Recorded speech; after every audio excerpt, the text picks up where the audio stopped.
Greetings and good time zone. I hope people are doing well today. I am tired and I think I might be slightly sick, but I'm doing okay for now. I'm just looking through everything that I can put on my characters, and I don't think I want to change a thing. That's all. Uh, so, I need to go and talk to Shamira. Or not. I may actually just go...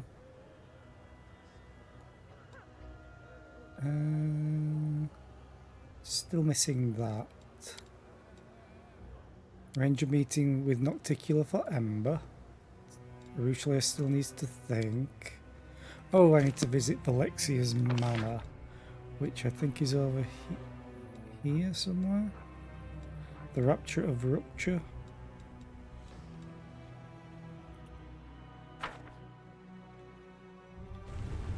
So let's go there. Whee! Spider time. I was just taking a Ruchlia on her own. That's not a good idea.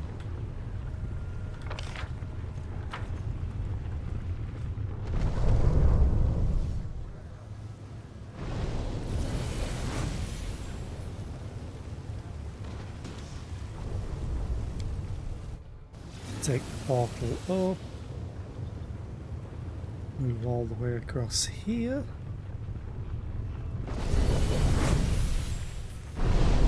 Whoa, no. Come back. I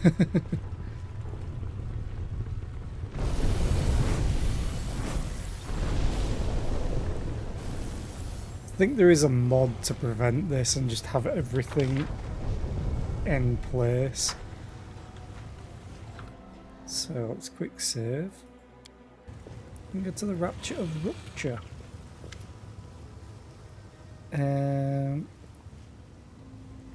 You're surrounded by the sound of a melodious voice that seems to be coming from the stone pillars all around you.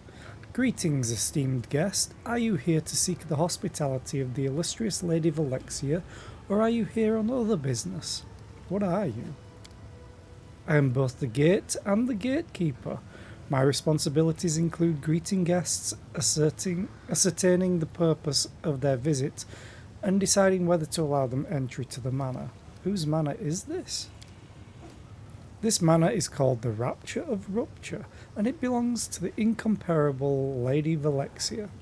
She is the shining star of Elutionera and its most glorious resident, after the magnificent Lady Nocticula, of course. Who created you? Lady Valexia enchanted me herself and personally entrusted me with my responsibilities. She possesses a wide range of impressive talents. I am just a humble testament to her skill, and cannot compare to the true masterpieces she creates with her abilities. Can I come in? If you seek the patronage of the illustrious Lady Valexia, keep wanting to say Vexalia. I will not stand in your way. If you are here by invitation, esteemed guest, or have brought a gift for the lady, you will also be allowed entrance to the Rapture of Rupture. So, anyone can just walk in? Lady Valexia has nothing to fear. Those who are foolish enough to try to harm her in her own house are quick to realize their mistake. I seek Lady Valexia's patronage and would like to enter. Welcome to the Rapture of Rupture, esteemed lady.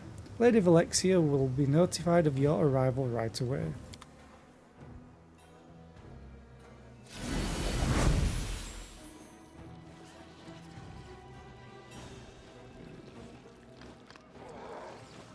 Well then.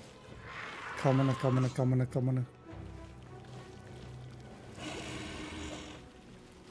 Loot?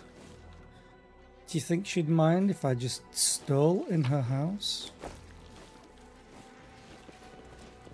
What do I care? I'm taking it anyway.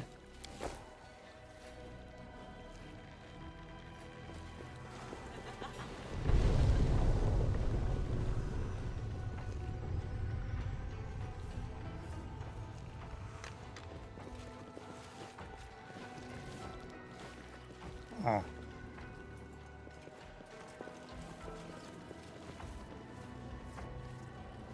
Am I just missing? Oh, yes, I am. She's right here.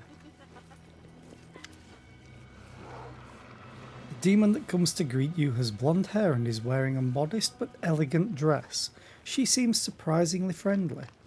Her soft voice and impeccable manners seem out of place in a city where extreme passions and boundless indulgence prevail over temperance and moderation. A new guest has arrived. How exciting! A mortal from Golarion, if my eyes do not deceive me. What brings you to my manor? This is all very intriguing. Hand of the Inheritor. Valexia, we have clashed in battle many times. Her claws were always stained with the blood of those she killed on the battlefield. Now she looks different, but I am certain that her true nature remains unchanged. She is still violent and dangerous. You must be on your guard, champion. Valexia greets Arushale with a cordial nod. Sweetheart, you should have told me you were coming. I would have organised the reception to celebrate your return. I must confess, I rather missed having you around, but all is forgiven, and I hope that I can count you among my regular guests once more. Arushale forces a smile. Thank you for your hospitality, Valexia, but I doubt that you'll find me very interesting. Things have changed since my last visit. I'm a different person now.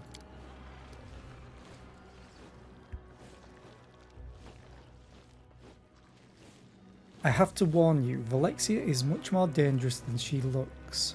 Oh, Arushale leans toward you and whispers. She knows how to be amicable, but it's only a pretense. Her friendly demeanour is as fake as everything else in this city. If you look behind the mask, you will see someone who is old, cruel, and utterly insane. Someone who adores random acts of senseless violence. Trust me, I used to know her in my past life.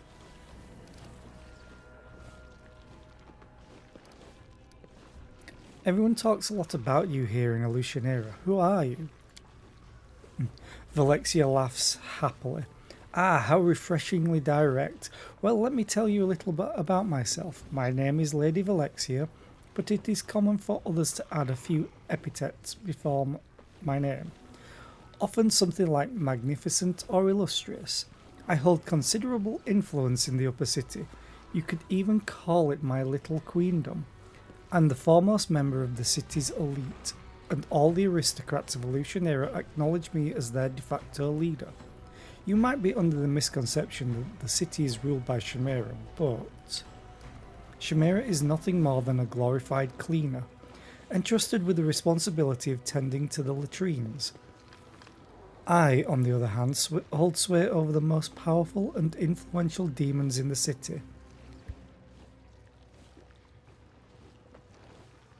You see, my dear friend Nocticula allows me to lead the nobility because I look out for her interests. She knows that I am loyal, unlike most demons. I do not aspire to power beyond what I already possess. I would never stage a coup against Our Lady in Shadow, nor would I ever use my position in society to support anyone else in such a foolish endeavour.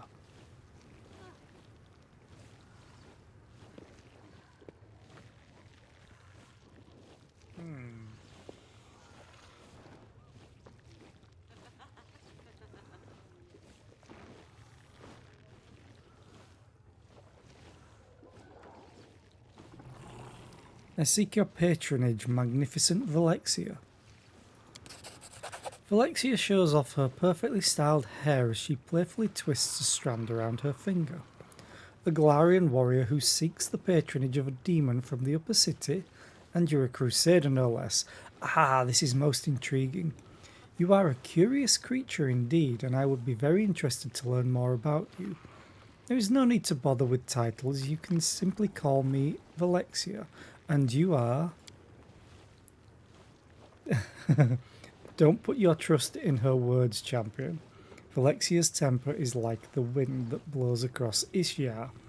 It changes constantly and bodes poorly for us no matter what direction it turns. You must watch her as vigilantly as a skilled sailor watches the horizon.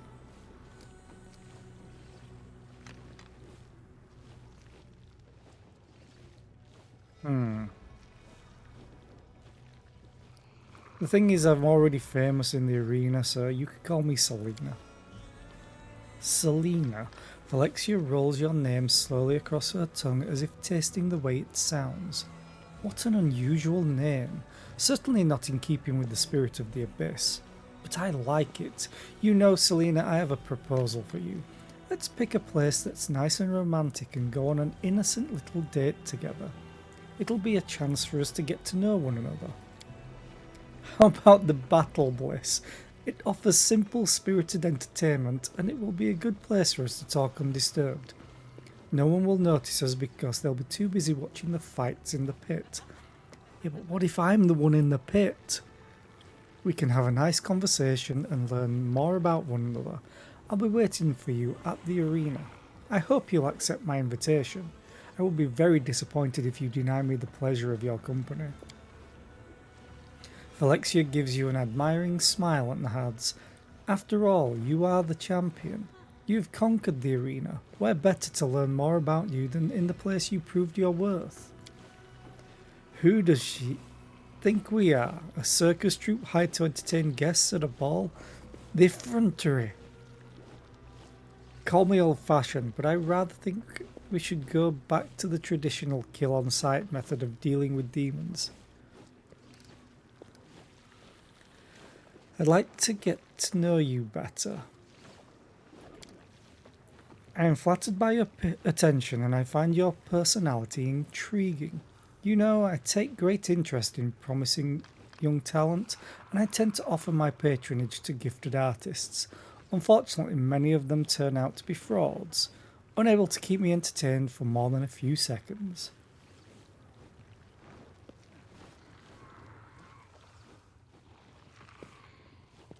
An acquaintance of mine once mentioned that you used to fly naked over Illusionera.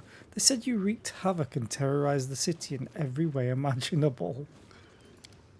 Alexia blushes slightly and hastily brushes off the question.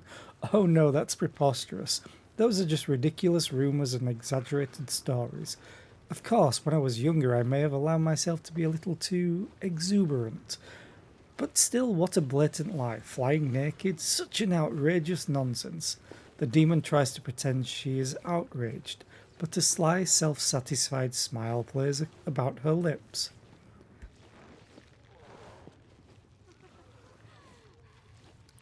You are not like the other demons. Why is that? Time. It's a simple answer, but true.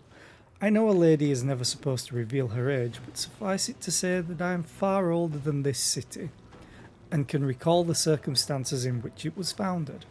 During the ages that have passed, I have had time to play various roles. Perhaps if the gods of Galarian are generous and bless you with longevity, we will meet again. But if that does happen, say 1,000 years from now, I will be completely different. As time passes, I grow bored with each new version of myself. And since boredom is my sworn enemy, I have to reinvent myself to escape its grasp. When you feel bored, it is always so horrible. You've tried so much in your life, but have you ever tried to become good? It is very hard and it takes a very long time, so you won't have a chance to be bored. Alexia eyes Ember with mild curiosity, as if observing a mildly amusing animal in a zoo. Is she here to entertain you with her oddities? I also enjoy the company of jesters, though I wouldn't like to have one of them as my constant companion. Hey, stop being mean to my friend, but I guess you don't know what it's like to have friends, you stupid demon. If you have a friend, you can laugh and play together. That's what I do with Ember. We have lots of fun together, but you're just mean, and you don't like when people make you laugh. That's why you don't have fun. What made you interested in me? Ah, you are so modest. Valexia nods knowingly. You are a Galarian warrior, and you are responsible for securing several major victories in the World Wound. You had the courage to descend into the abyss, and now you've chosen to pay me a visit. Moreover, you are not here to wave your sword in my face, but to have a nice conversation. Now, be honest. If you were me, wouldn't you be intrigued? You are very powerful, aren't you? It is true that my name carries a certain degree of prestige here in Illusionera. My advice, based on millennia of experience, can be truly valuable, and my adventurous life has allowed me to acquire extensive connections, as well as an impressive collection of powerful curiosities. Oh, now really just listen to me, talking your ear off like a market seller. The demon laughs at herself good-naturedly. Are you skilled in the magic of enchantment? Enchantment! Yes, that's one of my many talents. A life that spans thousands of years can be challenged for even the most lively and curious of minds. I am always looking for something new and exciting to do, so I've studied many strange subjects. I take particular interest in anything bizarre or unusual. So me. Why do you like to support young talent? Valexia glances at you coyly and gives you a charming smile.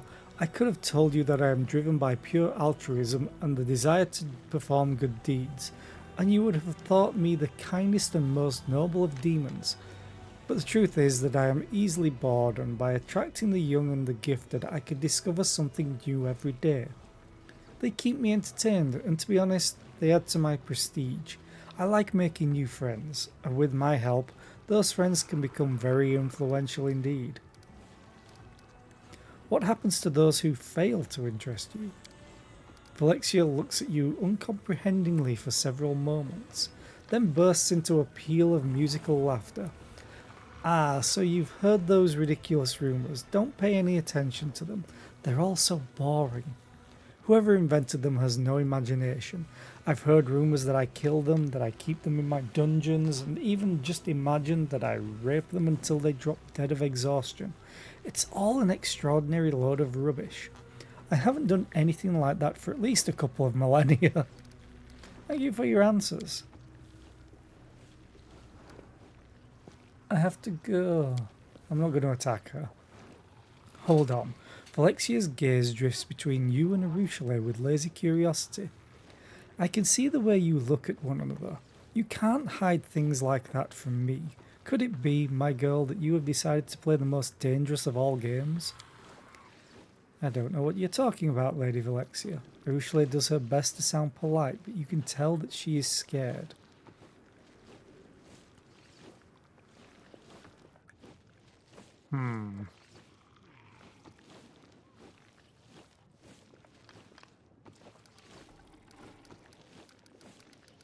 Ah, such awful choice.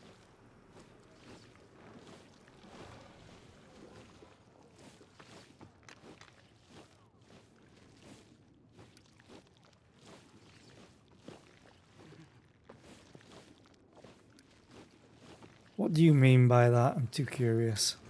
Every pleasure is available to us here in the Abyss, but which is the most dangerous, the most offensive? Tell me, what is the most unthinkable perversion for a succubus? Valexia pauses dramatically, then answers her own question. Why, it is sweet self-deception, of course. The gentle feeling so cherished by mortals, to let down your guard and relinquish control, to expose your delicate, defenceless throat and persuade yourself, just for a moment, that your partner does not want to rip it open. Oh, this game is far more dangerous than any entertainment involving chains, whips and needles. You see, there are only two ways it can end. The first ending is quite simple. You grow tired of the game, so you stop playing. Only yesterday you were persuading yourself that you couldn't live without your beloved. And today you don't feel like letting your beloved into the house. However, the second ending is far more exciting. If If you allow the game to continue, one of you will eventually decide to take advantage of the other's defenselessness. In this situation, the game ends when one of you regains control of your senses and kills the other before they muster up their own courage to strike.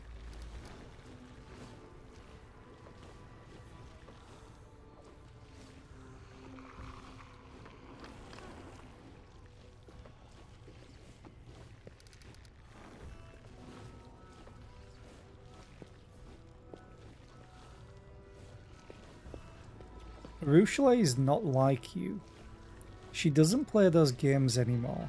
Her feelings, whatever they may be, are real. You are right. Thank you for reminding me, Arushale whispers. Ah, of course, that is exactly what you should be saying to one another. Deceiving yourselves is the hardest part of the game and the most delightful.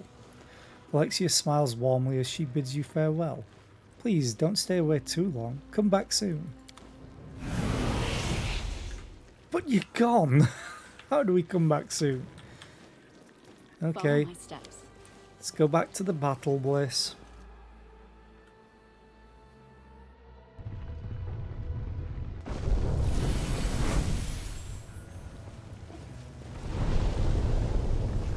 Did I go up here? Oh yeah, I did, because I've taken what's in that chest. Come back. Thank you. I wish there was a portal up here, but I always have to go through here. Because I can't go to the 10,000 Delights portal because I have a Ruchele in the party and I don't... Is everyone moving so slow?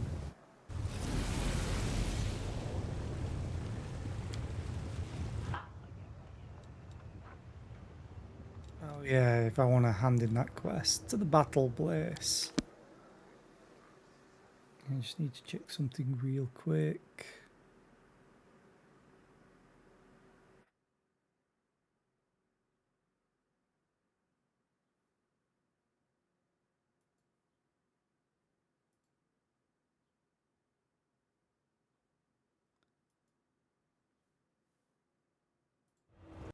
Okay, there we go. Oop. There we go. Into the battle bliss. Quick save.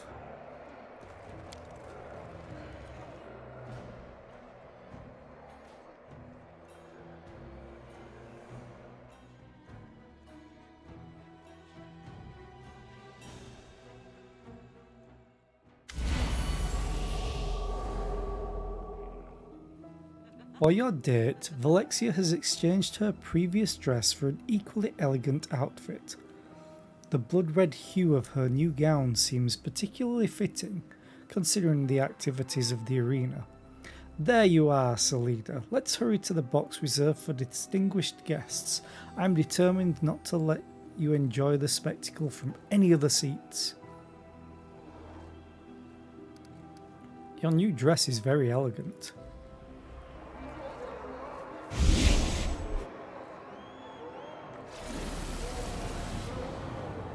Okay. The demon blushes slightly and gives you a pleased smile. I am flattered that you notice such things, especially here in the arena, where there are so many other sights to capture your attention. Speaking of which, the fight is about to start. Is that Atselm?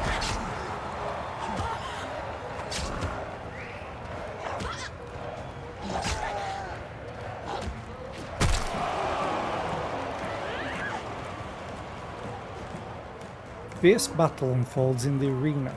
The bloody freak surges forward, launching into a brutal attack against Atselm. Atselm desperately tries to resist the onslaught, but the bloody freak is relentless. He strikes one furious blow after another, showing no signs of exhaustion or fatigue as he bears down on his opponent. Atselm attempts to fight back against her enemy with quick, sudden attacks, but fails to find an opening. Her movements begin to slow, and her footsteps leave behind a crimson trail of blood. I can fight alright, but I don't like to watch such horrible fights. Watching them is scary and it makes me unhappy. Oh, here's an idea. I'll just keep my eyes closed. Ivu squeezes her eyes shut resolutely. Alexia observes you closely. Her eyes sparkle with lively curiosity. You are forced to turn your attention away from the fight as she asks, "Slavery is the cornerstone of our life in the Abyss, and gladiator fights are a popular source of entertainment. How are such shows perceived on your homeland of Galarian? What is your view on slavery?" Honestly, gotta go through this. The very idea of slavery offends my free spirit. Alexia smiles approvingly, clearly pleased with your answer. It offends ours too. Demons take great pleasure in enslaving others and will buy and sell slaves without hesitation. But a demon in chains will not rest until they regain their freedom and tear their captors to pieces.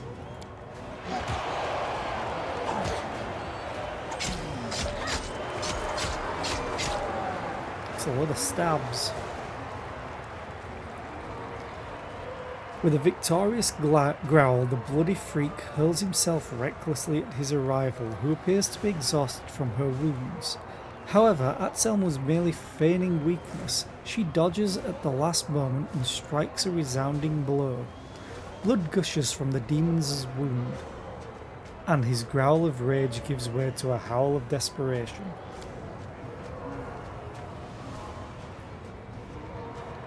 Alexia glances disinterestedly at the arena, then returns her attention to you. She is clearly more interested in conversation than in watching the fight. Nevertheless, even Galarians who are not enslaved are often forced to fight by those in authority. Yet they still charge into battle with as much zeal as those two gladiators down in the arena. So tell me, what gives them the motivation to fight? What do they hope to achieve?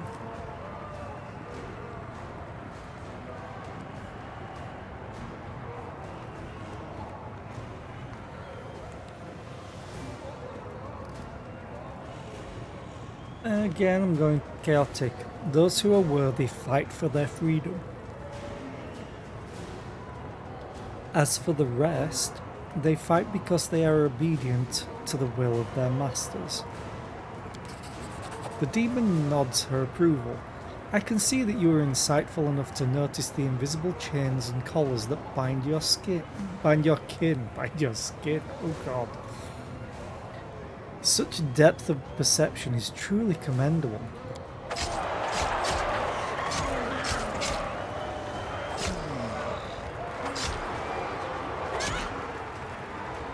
Atselm, no longer putting up a pretense of weakness, advances against the bloody freak, dealing him several painful blows. She strikes with precision, drawing blood but never delivering a fatal blow. The audience goes wild as Atselm toys with her opponent, and the smell of blood hangs heavy in the air. There is no doubt that the merciless symphony of violence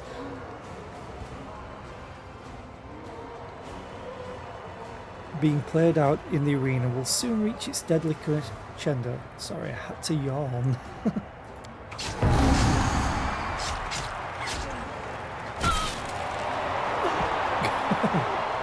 But the bloody freak isn't finished.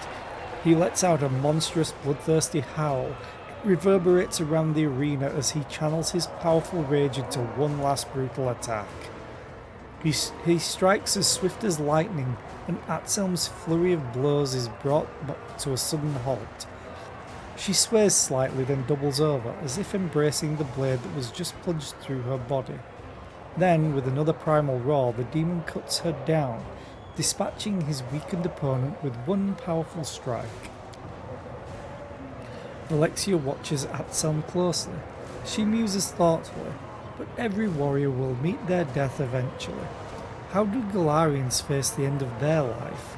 Are they scared of death? Do they despise it, or do they welcome it as a friend?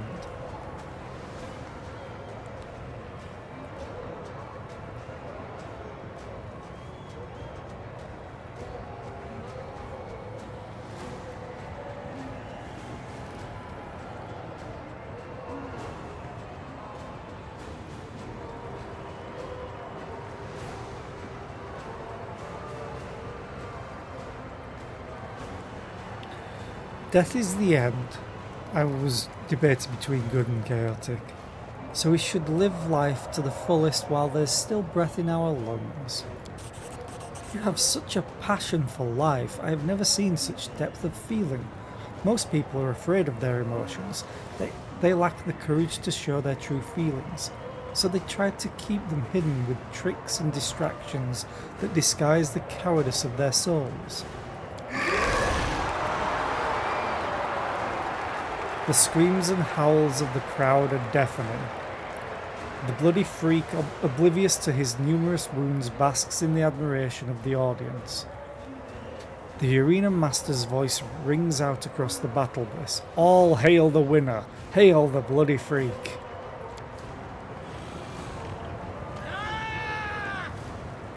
Oh god. Hepzibah rises from her place and announces loudly, I want this bloodthirsty fighter to be my servant. From now on, he is my slave, and anyone insolent enough to object will face my wrath.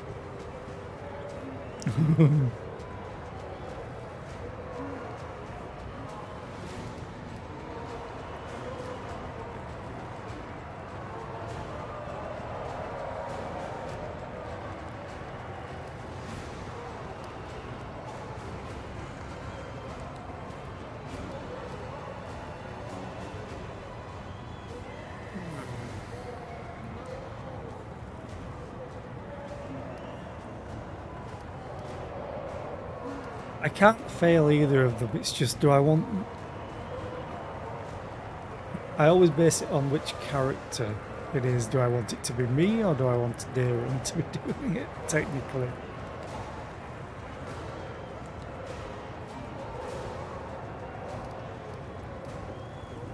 If you outbid Hepzibah for this gladiator, you'll wipe the smirk off her arrogant face.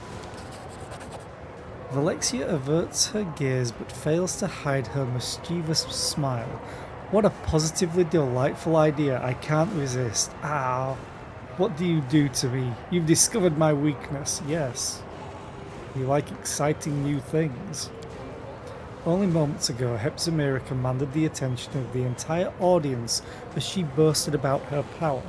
However, when Valexia rises from her seat, all eyes turn toward the succubus. I dare to challenge the claim of the most esteemed Hepzibah.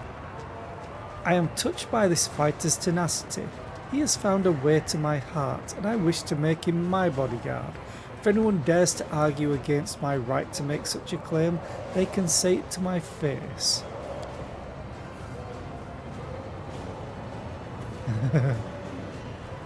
The arena master glances cautiously at Hepzibah. Then he turns to Valexia and gives her a respectful nod. The crowd erupts into jeers and shouts, clearly enjoying the public humiliation of Baphomet's daughter. Hepzibah bellows and utters wild curses, and the sounds of her wrath shake the arena.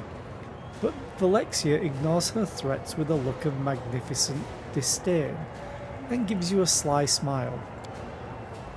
This is so exciting. I've enjoyed our time together here at the arena. However, I cannot resist the urge to appear with you somewhere in high society. I'm sure you wouldn't say no to attending a private reception with me at the Harem of Ardent Dreams.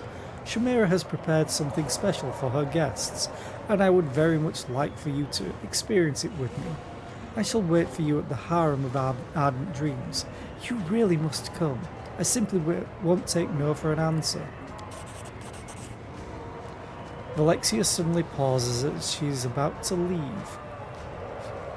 She turns toward you with a look of gentle reproach. Oh, you should have reminded me, I nearly forgot. After such a wonderful time together, you must become a regular guest, I insist. Please accept this little gift as a reminder that the doors of my manor are always open to you. This coin is a key to the teleportation arch located in the upper city. I would not normally give something like this to my ordinary guests. But there's nothing ordinary about you, is there? The battle bliss is so loud.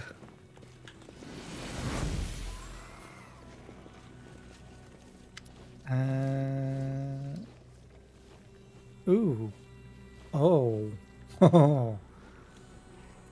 You hear the metallic clang of the demon's steel claws as he greets you. Do you want to get patched up before the fight, gladiator? Use the help of a healer. Yeah. This is most of the stuff that I sold him. But I want to see... Oh, he doesn't have any.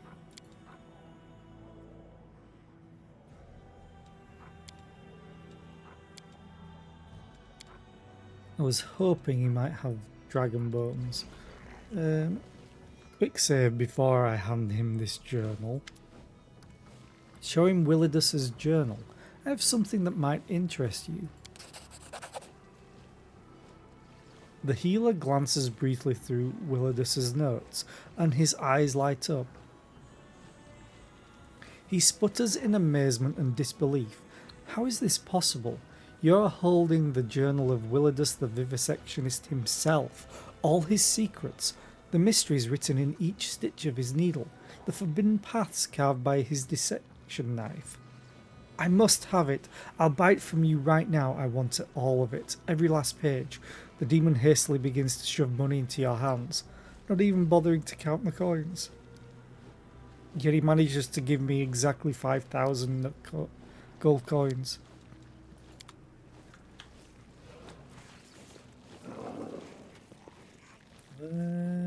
Don't think there's anything I really need to do in here anymore, so out we go. I'm going to have a quick drink.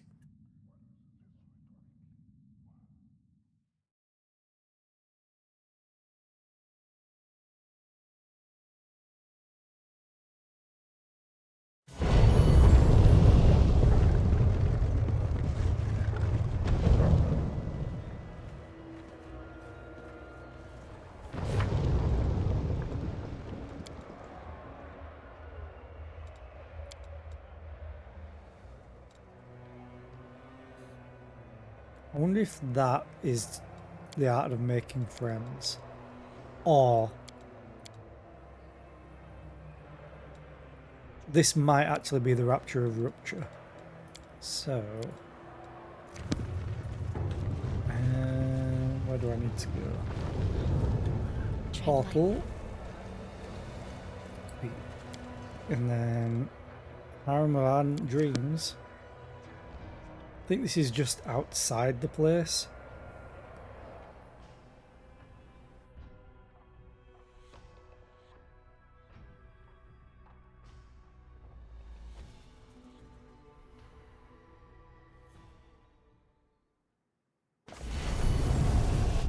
Quick save.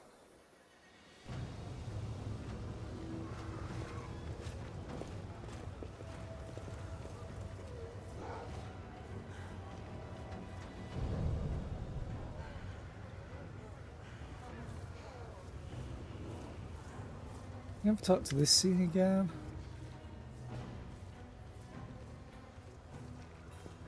What does a feeble guard like you expect to stop someone who has vanquished hordes of demons on Galarian? Was that meant to scare me? Sure, I've heard there's a massacre happening on Galarian, but how am I to know you have anything to do with it? Till I see blood on your hands, you remain nothing but a pompous stranger. Fine, I won't attack you.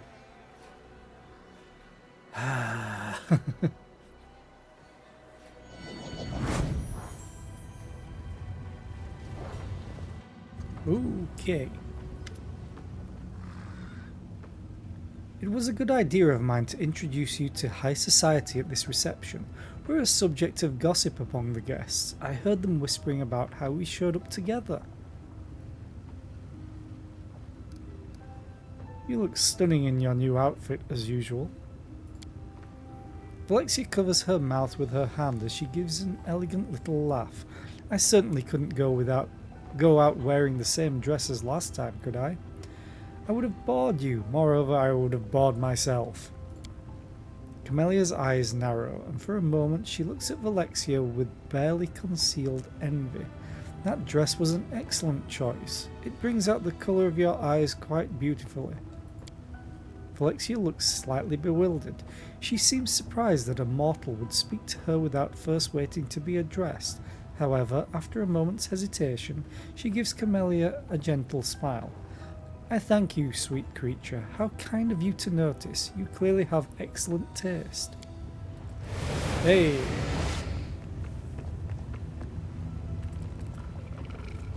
We said that I saw a bunch of text and then it vanished. I'm like, oh no! Did I skip something? No. Shamira's voice rings out through the hall. All rise, the proceedings will now begin with the dispensation of false justice. I, Shamira, the Ardent Dream, will perform the duties of judge. The rights of prosecution will be granted to anyone acquainted with rage and hatred, and the part of the defender will be given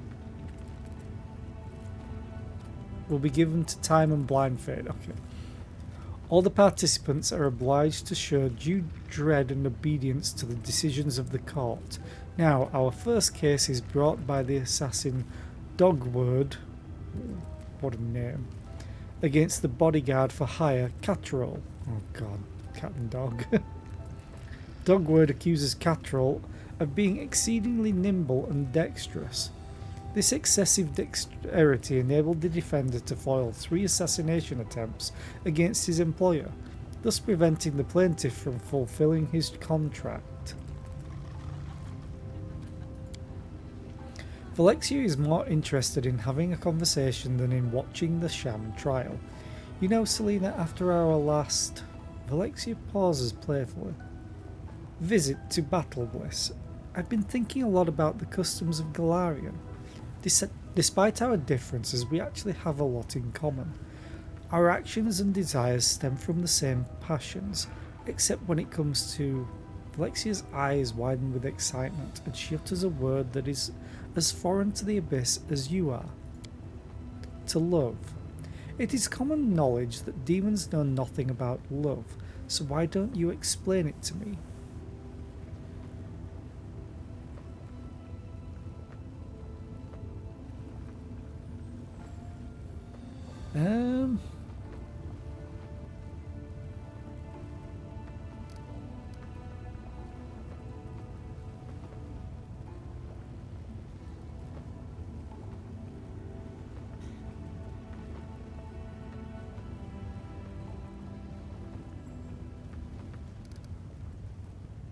This, if it wasn't just singling out physical attraction, it would probably be good to choose, but to me, it is a pure and uplifting feeling in your soul that cleanses your heart of all burdens and pains. Although I could do love is a broad concept, it would be impossible to explain.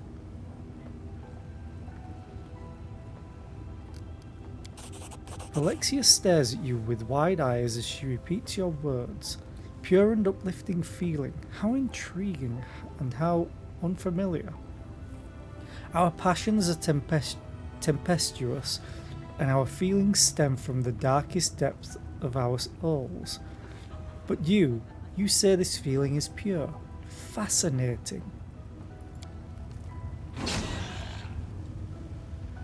Growling with rage, Catrol the bodyguard has his head chopped off with a giant axe for being too good at his job. The crowd roars its approval, and the beaming plaintiff counts his coins. Is it not true that love restricts freedom, and that its harsh constraints can sometimes lead to cruel evil deeds? Does not love force people to act contrary to their desires and subordinate them to the object of their affection? Do not even the most loving souls feel occasional regret about trading away their freedom for love?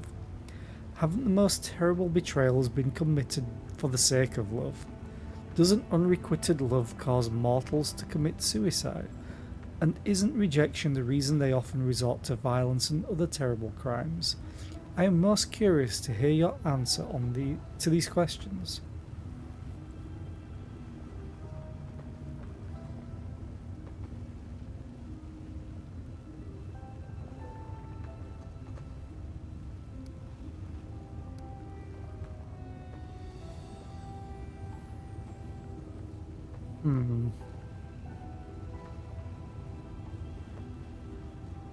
No, things are caused by lust and dark desire, not true love.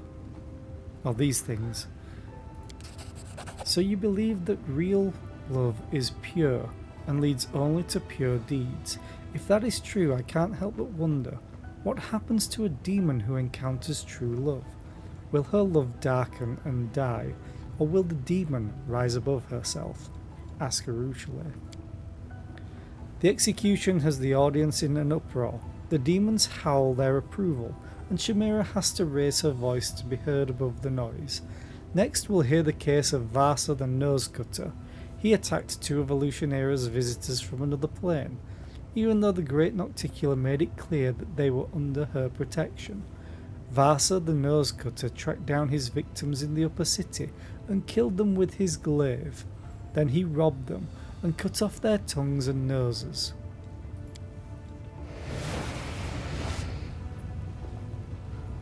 It's a bug guy. This scrawny demon doesn't look like a hardened killer. He writhes in his shackles, yelling hysterically. But I am not Vasa the Nose Cutter. I don't even know who that is. My name is Shaza. And I've never been to the upper city. I'm not allowed to enter, even though that's where a slaver of my status should live. Besides, I never held a glaive in my life. This is all Hepsimira's fault. She wanted to buy my slaves at half price, and I refused to sell. Oh, you moron. And now she's taking revenge against me and plans to get her hands on my slaves. It seems to me that love is like a living creature. Sometimes it behaves one way, and other times another way.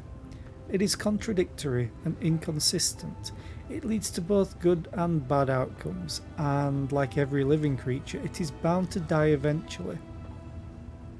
After all, every love, no matter how strong, is doomed to die. Is that not so? Ember nods seriously. That is true. Love always ends. It either ceases to be love or is lost altogether when the one we love dies. That is why we mortals value love so much. We know that it will be over before we are ready.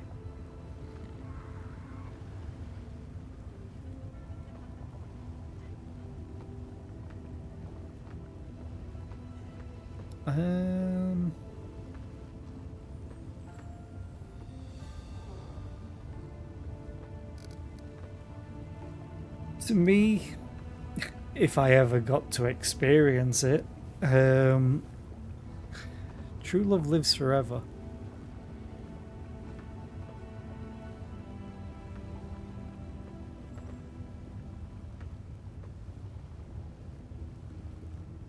Yeah, true love lives forever.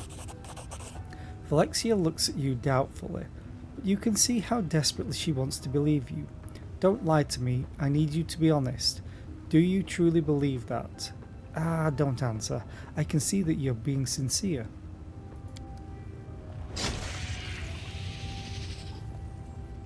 Shamira shouts to be heard above the screams of Vasa and the Nose Cutter. The court finds the evidence of the indicted person's innocence to be quite convincing. However, false justice requires every sin be punished, so therefore I hereby declare that this demon is Vasa the Nose Cutter, and he shall be executed without further delay.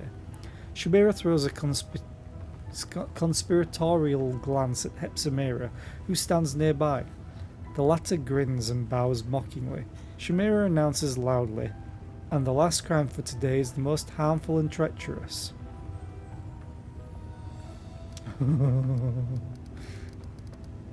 I've been talking to Valexia.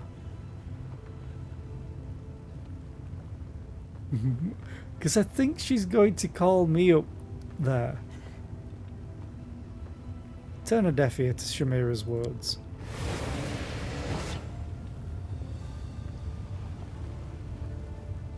Valexia listens to the ruler of Evolutionary with great interest, but when she catches your glance, she turns her attention to you eagerly.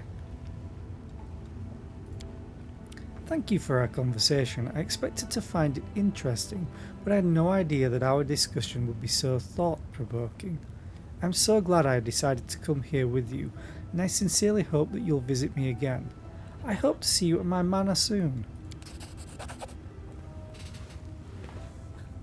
Can't help but feel that that kind of looked like Waldriff, just not in all his gear. I host small receptions for the most interesting and noteworthy residents of the upper city. Conversations at these receptions are always entertaining. If you were to attend, we could continue our discussion about love. Of course, I seriously doubt my guests would be as interested in this topic as I am, so perhaps we should finish our conversation in private. I hope to see you soon, sweet Selena. Don't stay away too long. I'm looking forward to your next visit. Alexia gives you a dazzling smile, then vanishes into thin air.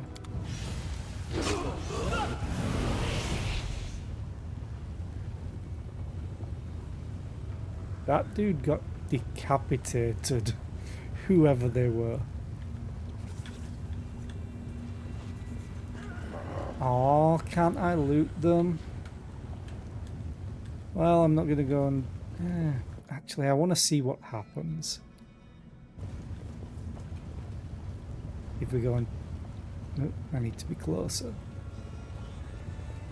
Don't bother me while I'm dispensing false justice. I'm gone. Okay.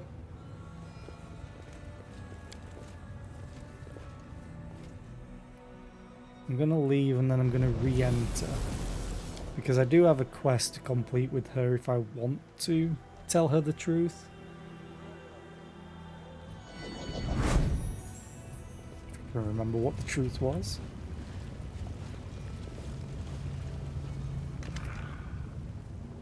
After she notices you, Shamira gives you a displeased frown and irritably asks, "You again?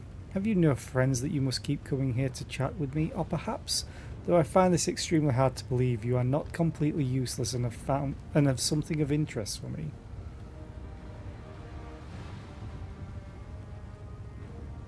I've completed your task. Shamira ignores you, looking somewhere else, but in your mind you hear her angry hiss. So speak if you have, but use your mind instead of your flapping lips. Your mind. I know that you have done much to win Shamira's favour, but my heart tells me that helping her would lead to evil. Forget everything I've told you. We'll find another way to complete our mission. It is wrong to fight evil by increasing the power of another evil. Reject the promises of the ardent dreamer. We'll leave this place before we betray ourselves and our ideals.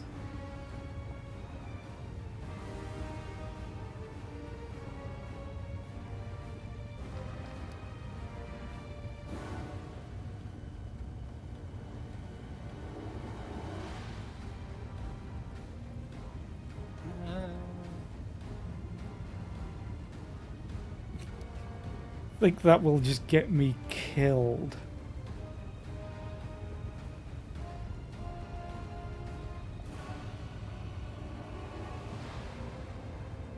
Do not serve you and I will not tell you anything.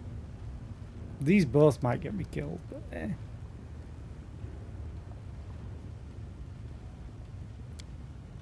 Shamira gives you a venomous smile and you can read your sentence in her eyes. That's right, you don't serve me, you're an outsider, and by Nocticula's will, no one can lay a finger on you. But who will stop me? Shamira's magic crashes over your will.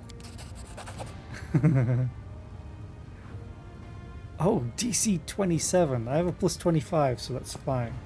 With a bit of effort, you manage to force Shamira out of your mind. An angry grimace contorts her face. You can't break me. Cursing, Shamira brings more force to bear against you. A vein pulses on her temple. Oh, it went up by 4. Wait. Why did I only get a plus 15? I thought I had a plus 25. The latest attack is much stronger, but you muster all of your willpower and again manage to fend it off. Keep trying, it won't work. Swearing, Shamira unleashes all of her power on you. You'll regret that, you little bitch. You refuse to talk? So be it. I'll just rip everything you know out of your mind. Oh, I'd need a nat 20 for this?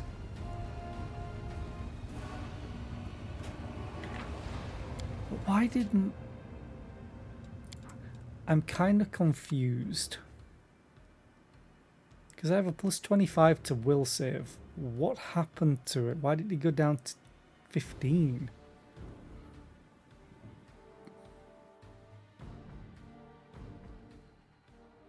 I wish the game would have told me why. Oh, wait a minute.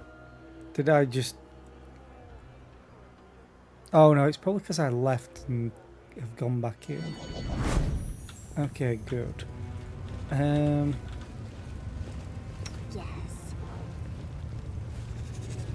You have like protective look, or I'll watch you... your back. The shaman can cause fate to twist so that it benefits a creature within 30 feet for 1 round. Whenever that creature is targeted by an effect that requires an attack roll, the attacker must roll twice.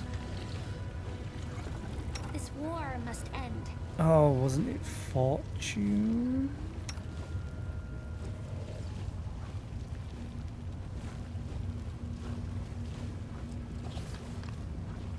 I don't think I took. We'll make things right. So I have a plus 13 to will?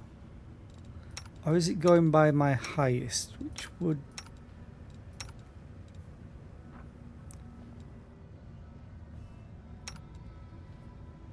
Okay, I'm kind of confused.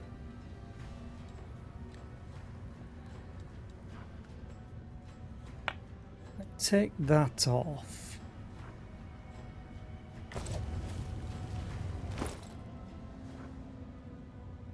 The Hindering League collar. Oh, it's the collar. I took the ring off instead. If I take you off, I get plus 17. And I do have this. Rigorous training. I'll put that on for now. My wisdom isn't the best, unfortunately. Also gets a plus 4 bonus on will saving throws. I have Ring of Evasion, Ring of Summoning.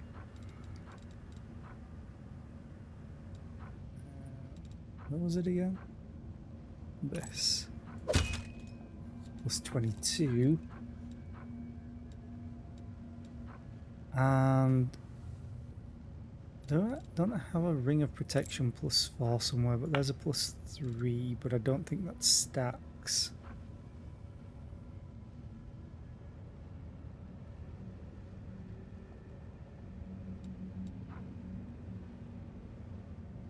Oh, doesn't even give will saving throw bonus. Okay.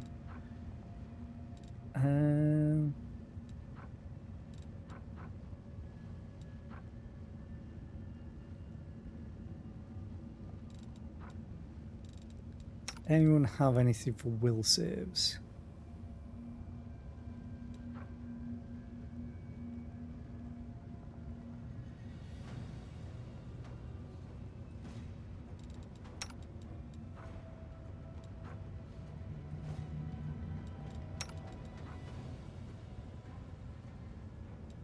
No. You have that.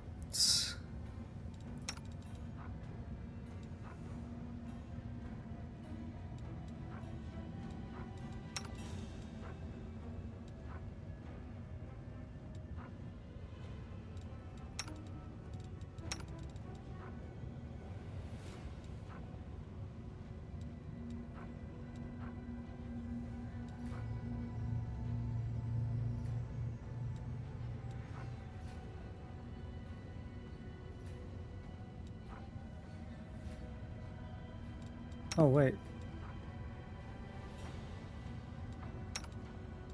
Clock of Resistance. Plus 26.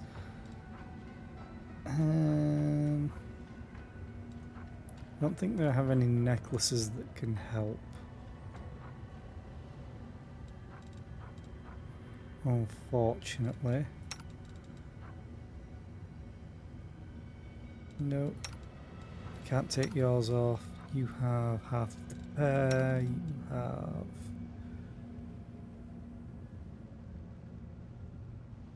a morale bonus.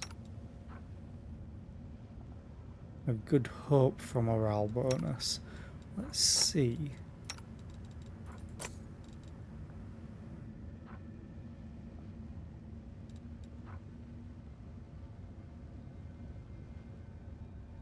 That might work. It's initiative, stealth, saving throws and fear effects. All saving throws against fear. Oh.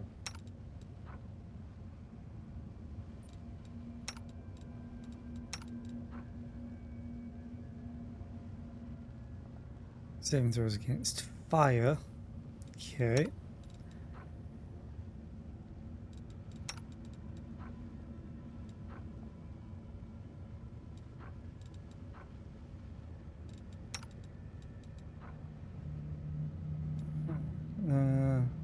Oh, against fire again.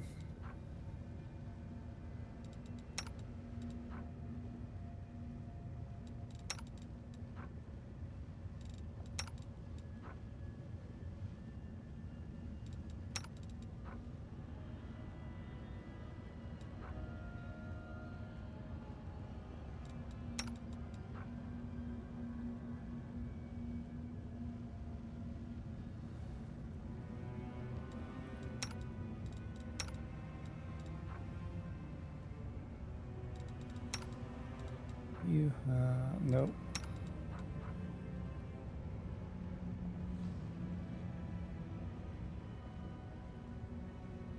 And +2 enhancement bonus to wisdom. Let's just take those off you for a second, and they'll be all the way at the bottom. +29. Okay. Let's quick save. I think that's all I can really do for this. I've completed your task. I do not serve you, and I will not tell you anything. Okay, I have a +29. You can't break me. Does it drop to +19?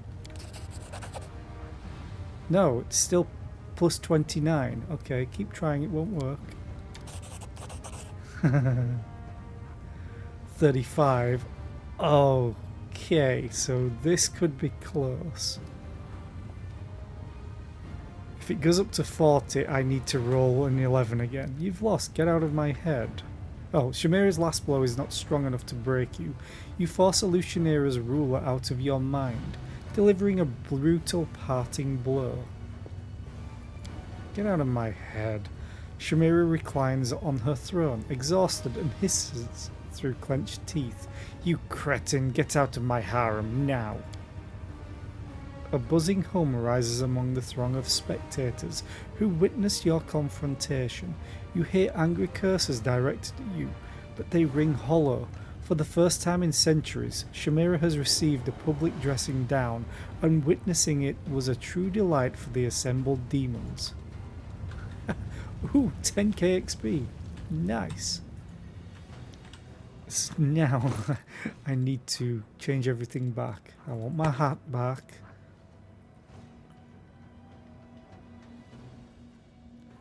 I honestly might just keep this. Oh no, I wanted to give that because you have so many attacks. That's why I gave it to you. Because you just. It adds. It's a +4 bonus to damage rolls. And he has, at the moment, 7 attacks.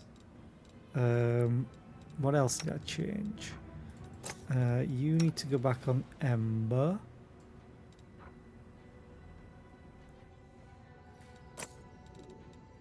And then I had the Nahindrian League collar. And I also have a lot more will save than what I should. Oh, ring. It's fire, ring of protection. What rings did I have on again? I had the ring of evasion.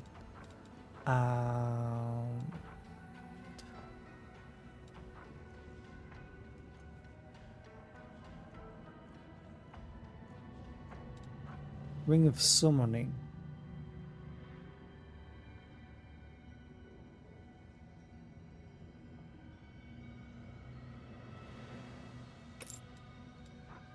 That's what I had. I still have more. Oh, it was the cape. Bound of Possibility. That's it. Now I'm back to my plus 13. I gained 16 on the will save, which was great. Now we can save and head back You are out. most curious, mortal. Oh, hello. You hear in your head a female voice, melodious, low, and sensual. And then she said that. You are rather intriguing yourself. There's a reason they call me Nocticula, the Lady in Shadow. My words and thoughts are shrouded in darkness. I take it I finally have your attention. Yes, your arrival in Alashanira was quite impressive. Rumors have reached me even here, behind my locked gates and my wall of valiant guards. Rumors of a remarkable Galarian taking my Alashanira by storm. I'm asking for an audience. You have my permission to enter the palace. Go there and wait. I will arrive when the time is right. Until then, you will be taken care of by one of my servants. I like her. I shall not be swayed from my path.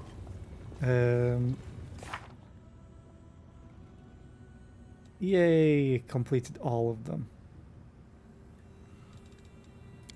I do need to go there as well. Several days.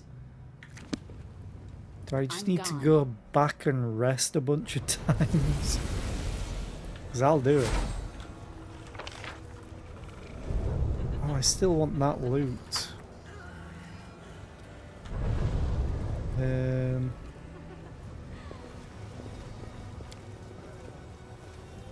I haven't figured out what they need yet.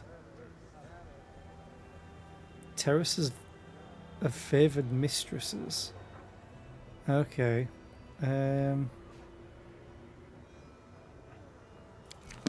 Sure.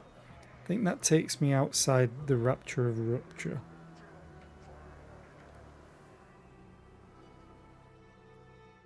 But we shall see.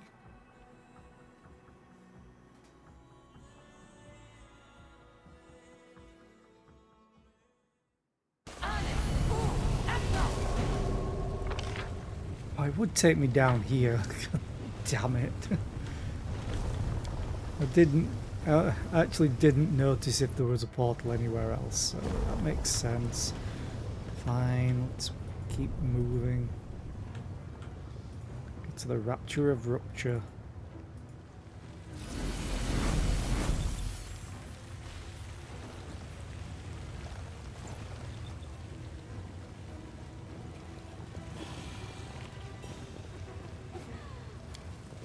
Yeah, your delivery's gone now. I scared them away. Oh, here's the reception. Should have quick saved. Valexia's demeanour has changed since the last you saw her. She looks at you with a mixture of boredom and irritation.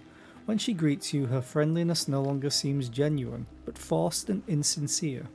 Here is our long-awaited guest. The performance is about to begin and there is so much talent here today. I wonder if any of them will entertain me. She looks directly at you as she makes this last remark.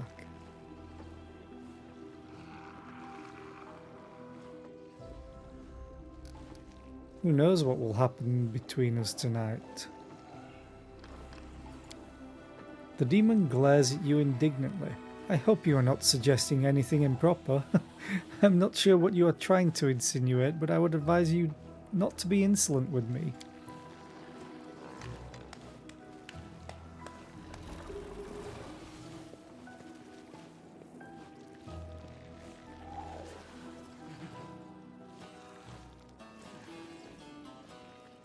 He's playing air guitar. Alexia claps her hands imperiously, and one of the performers begins to sing a heartfelt ballad in a deep, velvety voice. Alexia looks tired and her eyes are full of sadness. There's a wistful note in her voice as she asks, "Tell me, how did you end up here in the abyss? You are not one of us. Our ways are foreign to you. Why did you come to our world?"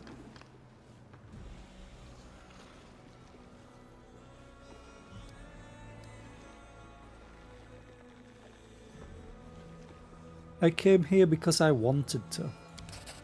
Alexia sounds slightly annoyed. "You know, your light-heartedness and carefree attitude was so charming, until you began to bore me with your superficiality." The demon interrupts the ballad with an impatient clap of her hands. The singer quails beneath her imperious gaze and hurries away. Another performer steps up dressed as a jester.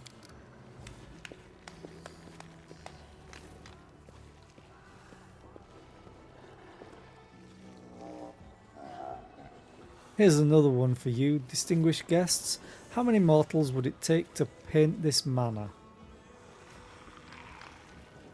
It's going to be a slave joke. "Depends how hard you throw them at the walls." Oh god.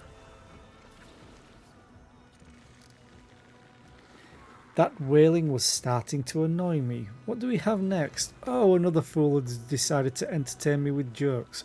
Well, as far as I'm aware, laughing at cripples and the misfortunate is popular on Galarian as well. If you ask me, it's a primitive form of entertainment. Still, you mortals seem to enjoy it, even though you try to pretend yourselves different from us creatures of vice and evil.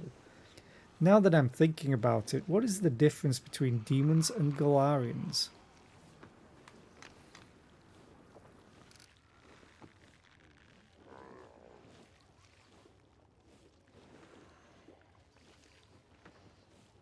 There is light and mercy in our souls.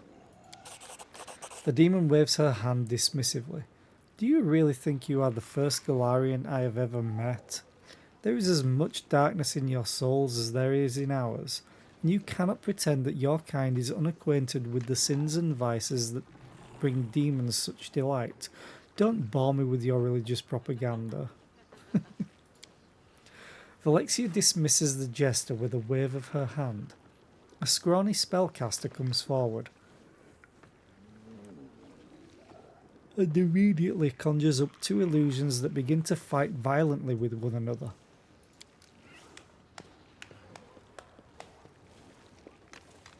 It's another bug guy.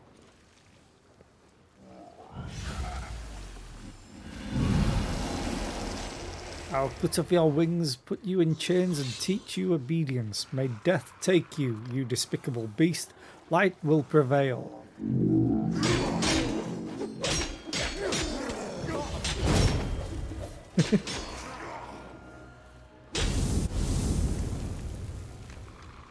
I will call him a Brundle. Valexia rolls her eyes in exasperation, and her voice is unpleasantly shrill. "Deep down I am beginning to wonder if you are worth my time. Why should I desire your company? What more do you have to offer?"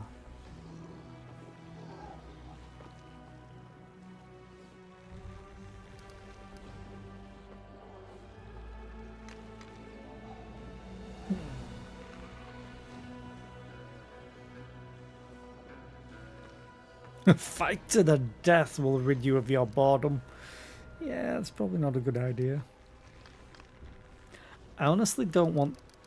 I want to either do chaotic, but I feel this answer is more apt.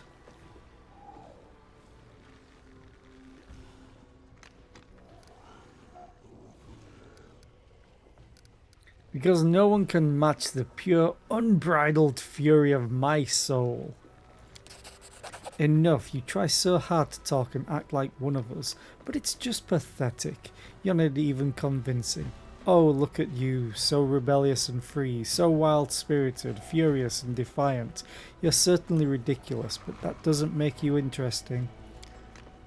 Valexia snaps her fingers in irritation and magic sparks fly from her fingertips. The The performers who were unlucky enough to provide the evening's entertainment begin to scream with pain. Their bodies change shape, density, and colour. In a matter of moments, they have been completely transformed into a set of whimsical decorated furniture. The pieces of furniture creak sadly, as if lamenting their bitter fate.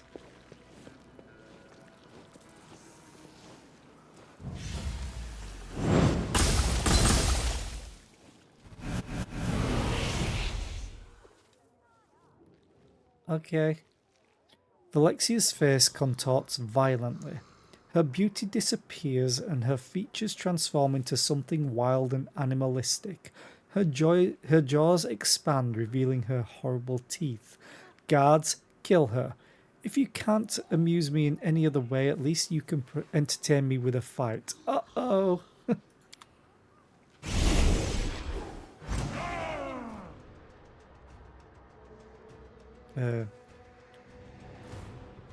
I can't move my camera. Hello?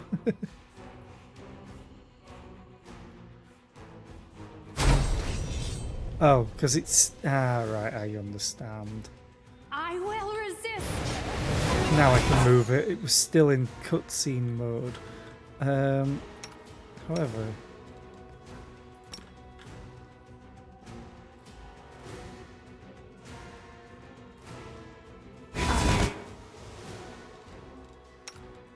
You can also do this, right?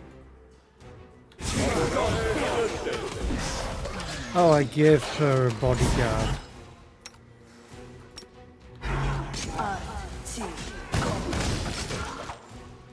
Ruchelet is getting wrecked. Please help her. Can you actually do this? That would be hilarious.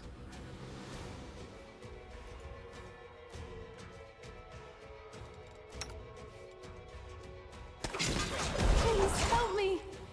Trying. That's heal, yeah. Someone save me. World in crimson. I hate it when... God damn it.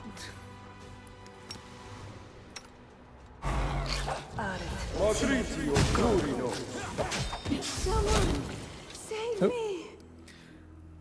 Valexia regains her beautiful appearance. She wipes the blood from her pretty face as she screams desperately, "Mercy!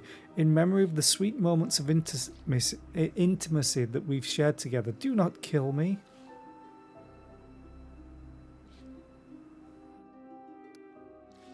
Lift the spell from the unfortunate people you've turned into objects. Free them all. Free all of them. Now. And this is the price of my... Oh.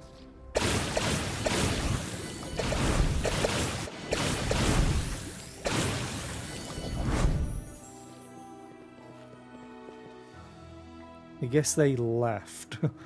And this is the price of my salvation. Well, they are free to go. These talentless and incompetent idiots. At least in my manner they were of some use, but you can have them if you want. Finian's voice trembles with rage. Were it not for the commander, I would have chopped your head off. Turning living creatures into other things is... It's the worst of all crimes. I always like to give mercy. And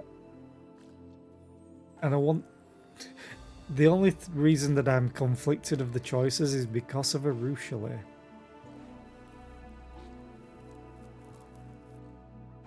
I grant you mercy. I am grateful for the gift of mercy, and I swear I won't seek revenge. I must admit, you have managed to surprise me one last time before the end of our brief affair. Probably lost a bunch of loot because of that. I'd be a happier Ruchelet. This is all just +2, +3, +4. Nothing named. Oh, the belt of physical.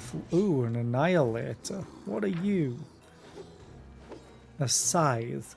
Whenever the wielder of this +5 keen scythe confirms a critical hit, it deals 4d6 force damage to all enemies in a 15-foot cone area, including the target. Okay.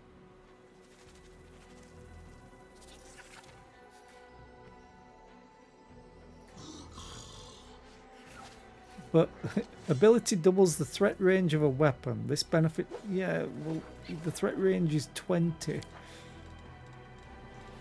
It's not a threat range, that's a threat number. So many masterwork scimitars. Follow my steps. I will prove my worth. The road awaits. So funnily enough, the waiting's she doesn't never get fun. Death's Door. I wonder if this gets rid of Death's Door. No, doesn't, because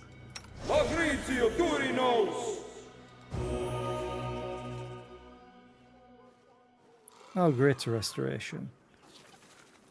Sure. I just don't like that.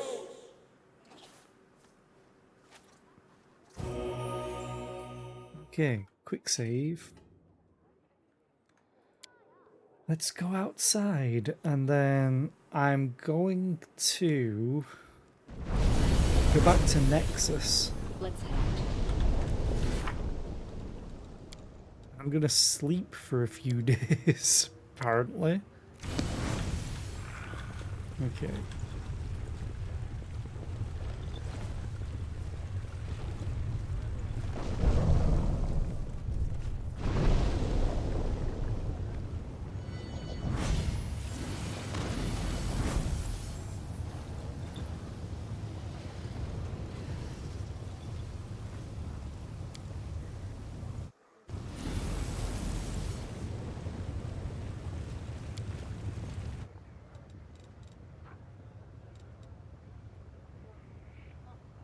Yeah, let's go back to Nexus. I want to try this. I don't know if it's right, but in fact, I could always check. Was it the Wicked?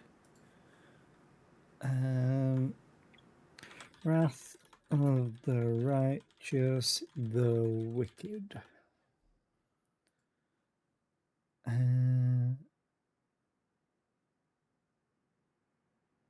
No, that's the wrong one. It's Embers. It is, in fact, Time to Think. Time to think.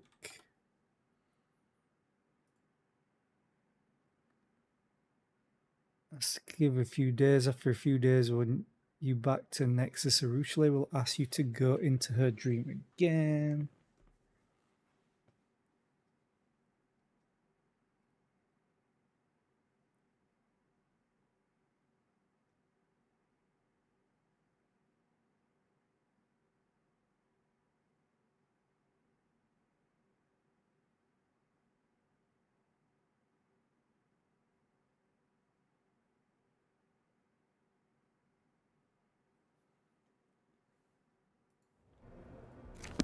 Okay, let's try this.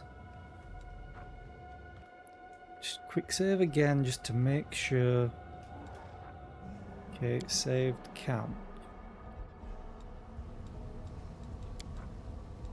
Again, why does it want to put Waljif there instead of me? I'll make another frightful aspect. Why not?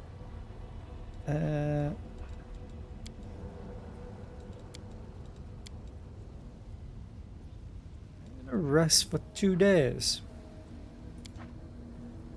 Shaylin teaches us to see beauty in everything.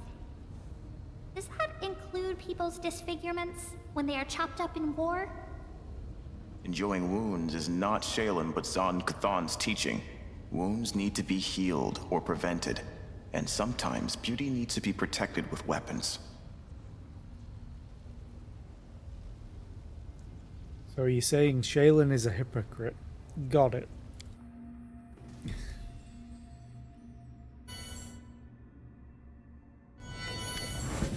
Here we go. I've been thinking, and well, I had, you see, I wanted. What I'm trying to say is, extremely embarrassed, Rushale's voice becomes progressively quieter until you can barely hear what she is saying.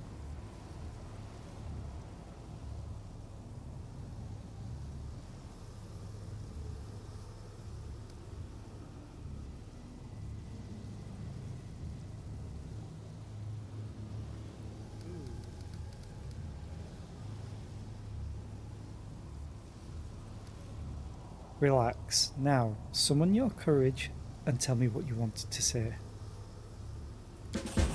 Yes, just give me a moment, sorry. After several deep inhales and exhales, Arushale finally pulls herself together and blurts out, I need to go back to my dream. And come with me, please.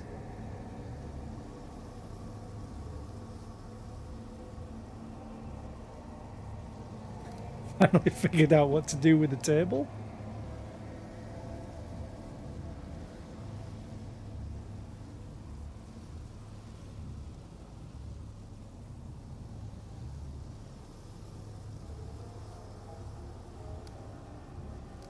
You look so sweet when you're all shy.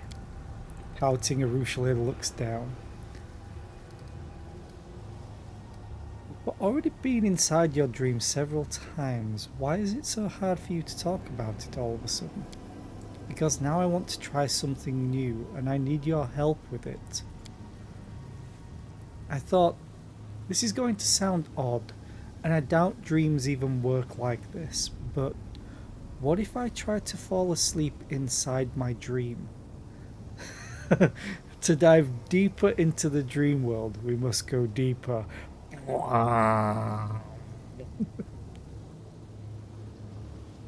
What could I find there?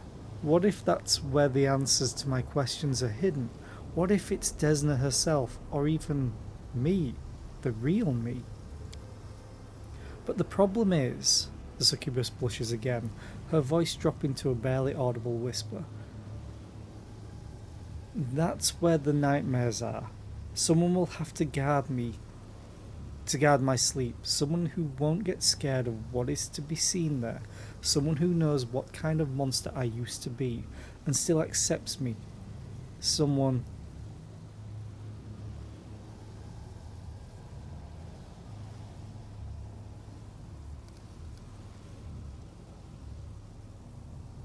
You need someone you can trust. Oh, of course I'll help. Let's go.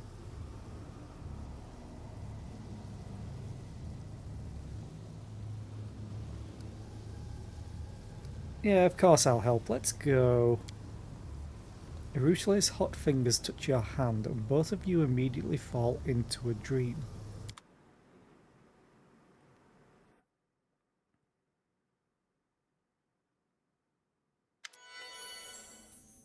Erushale's dream is still empty. The faint smoky smell of burnt dreams still lingers in the air. Erushale throws a cautious glance into the darkness where her nightmares lurk. But there's nothing to see right now. They're there. I know it.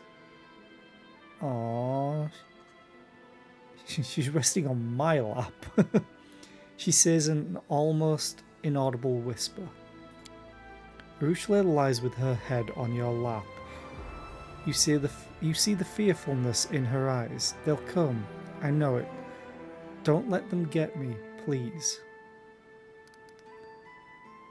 I'm not gonna be that forceful with her. What should I expect? I don't know. I'm too afraid to imagine. This is the world of dreams, the world of my nightmares. Expect anything and everything. Just don't be afraid. I'm just gonna double check.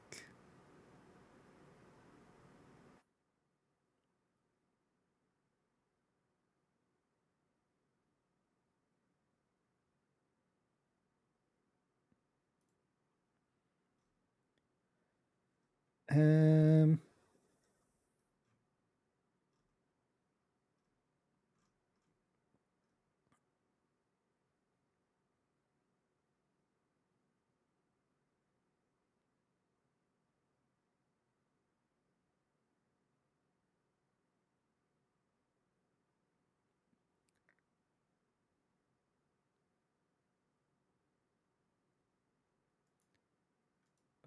Yeah.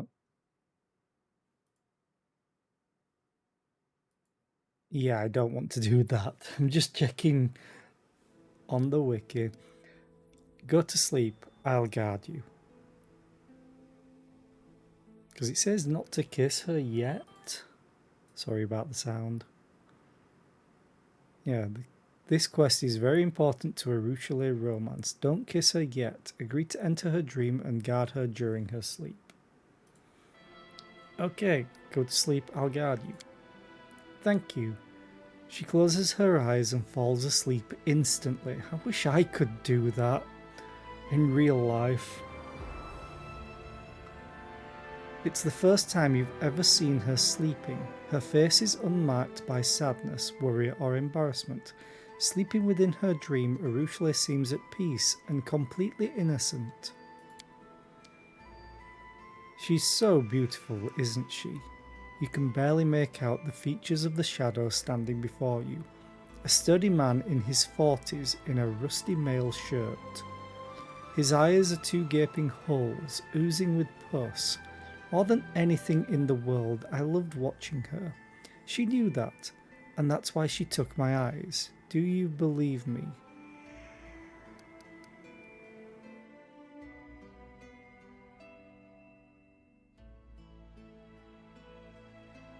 I don't.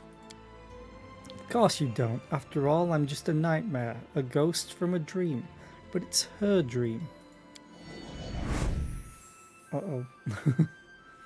More and more shadows emerge from the darkness, their bodies deformed, mutilated. We don't care about you. We are dead. We're not even here. Oh, I tell a lie. We're not part of reality anymore. But now we're right here with you. A shadow points his finger at the sleeping girl's temple, as if taking aim with a crossbow. And this is the place we'll never disappear from. She will not forget me. She won't forget any of us. Won't ever forgive herself for what she did. The head of this monster is a haunted house. And if you are going to be with her, you'll have to share this burden.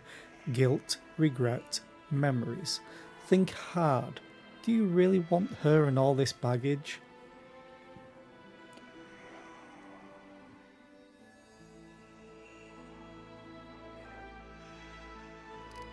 Are all of you her victims? What did she do to you?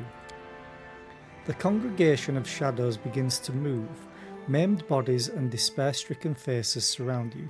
From every side you hear a choir of voices listing Arushale's crimes. She broke my legs and left me to die of thirst. Made me watch her kill my friends. Desecrated the temple of my deity with my intestines. Oh God.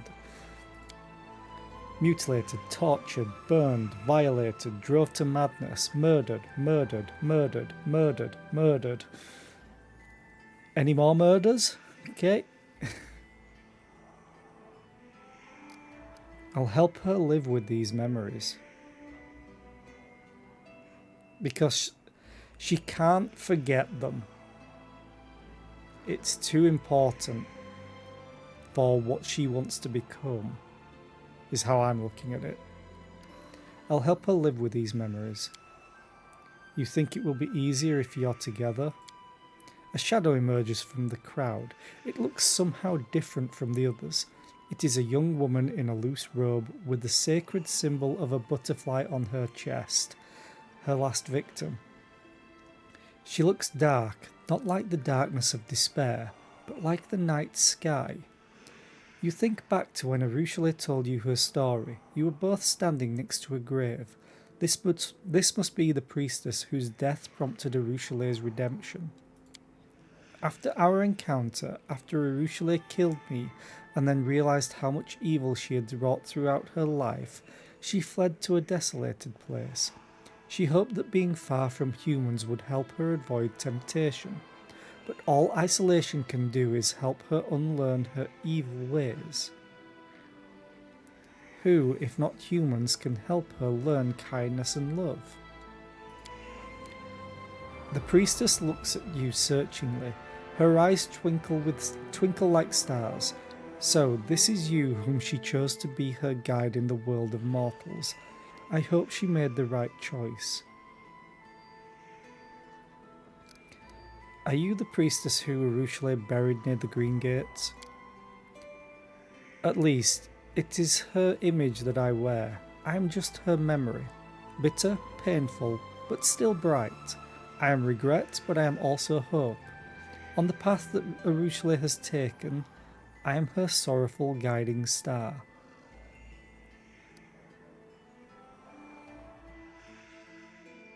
Urushle murdered you. Don't you hate her for that? I became her last crime, and her first step on the path to redemption. The last one she murdered, and the first one she felt sorry for. I am a sorrowful memory. But there is no hatred in me. Of course, I don't wish her any harm. Tell me, what is your name? The priestess makes an apologetic gesture. How can I tell you something she doesn't know?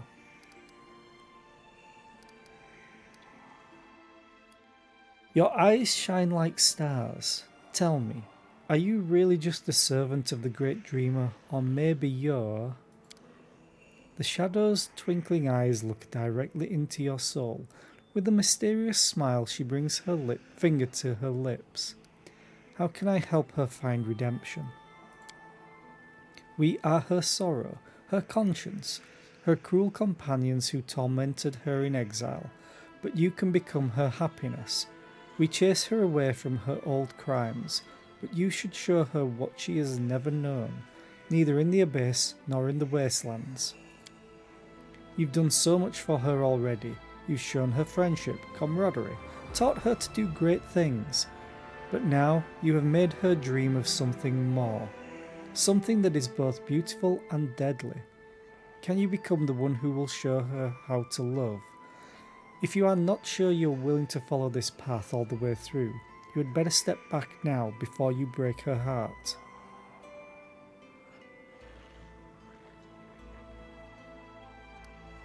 I love her and I want to be with her.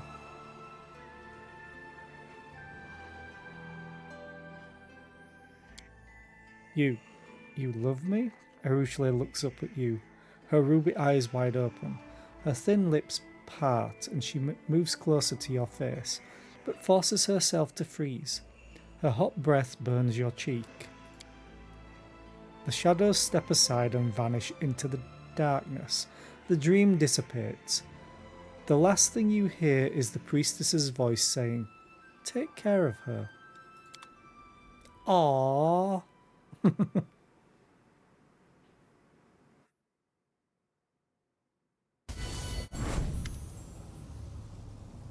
The dream has faded away and you are in the real world again. Urushle looks at you, embarrassed, trying to find the right words. Thank you.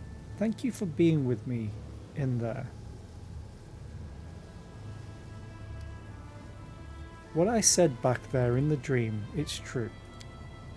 I believe you, Urushle smiles timidly, and I want you to know that I also... You are so... Blushing, she drops her eyes. What did you see in your dream? Nothing. I expected to go to another deeper part of the dream world, but I just slept. No dreams at all. I didn't see or hear anything at all. Only at the very end did I hear your voice. But it was the most important thing I've ever heard. Urushle tries to suppress her smile. Are you going to go back to the dream world? Perhaps, I don't know yet. There's nothing in there after all. I guess I'll go back when I have a good reason to. Until then, let's just live in the real world. Welcome back to reality. Thank you. I think. Urushle looks away. I think I know why mortals compare the happiest moments of their lives to dreams. Yay, another quest complete. So we've got this, but I can do it at the same time as this. Oh. Talk to the inhabitants of the Den of Sweet Horror.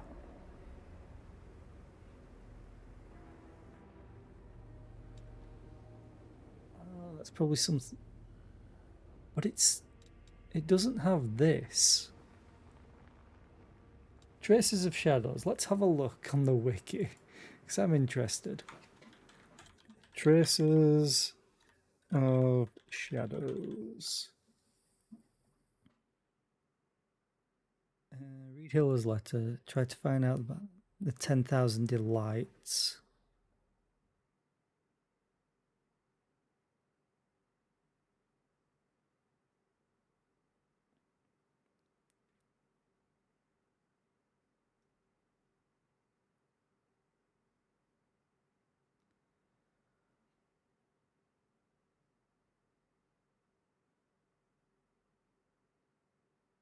Okay. The Spinner of Nightmares can be found in the brothel, the room with the cultists.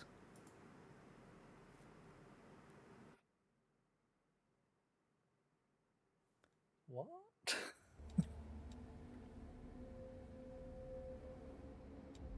Spinner of Nightmares definitely visited the Lucian era. Her lair, known as the Den of Sweet Horror, may contain valuable clues that will point to her current whereabouts. I read the letter.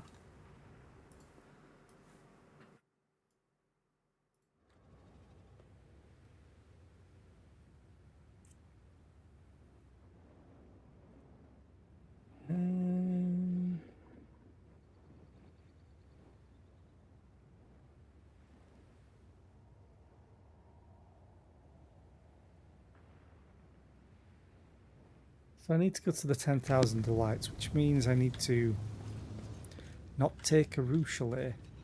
Unless I have to take a Rue Chalet.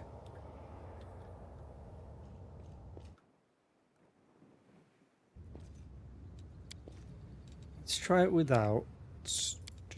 Wendwag. 10,000 delights. The room with the cultists.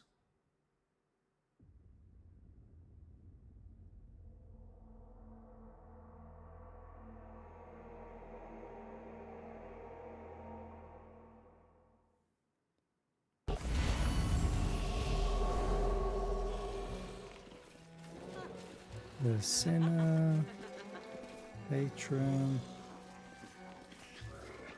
god.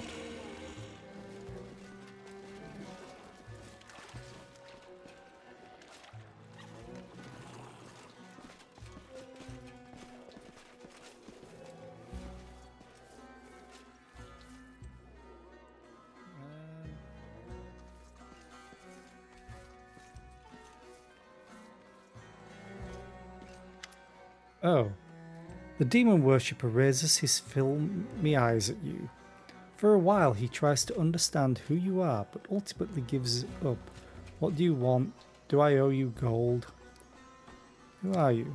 I am ashes caught by a storm, whirling in the wild vortex of the tornado tormenting this universe. I am measured emptiness. And who are you? Well, it doesn't matter. You are neither ashes nor emptiness. We shall never understand each other. I'm looking for the Spinner of Nightmares. Oh, good God. The Spinner of Nightmares? We adore her. She's our teacher. She opened our minds to the beauty of madness, brought us here, granted us fear's eternal delight, and then the cultist's gaze grows perplexed. She went away. Where did she go? Why would she abandon us? It's so sad. He looks to be on the verge of tears, but a moment later, he's already boasting a carefree, woozy grin.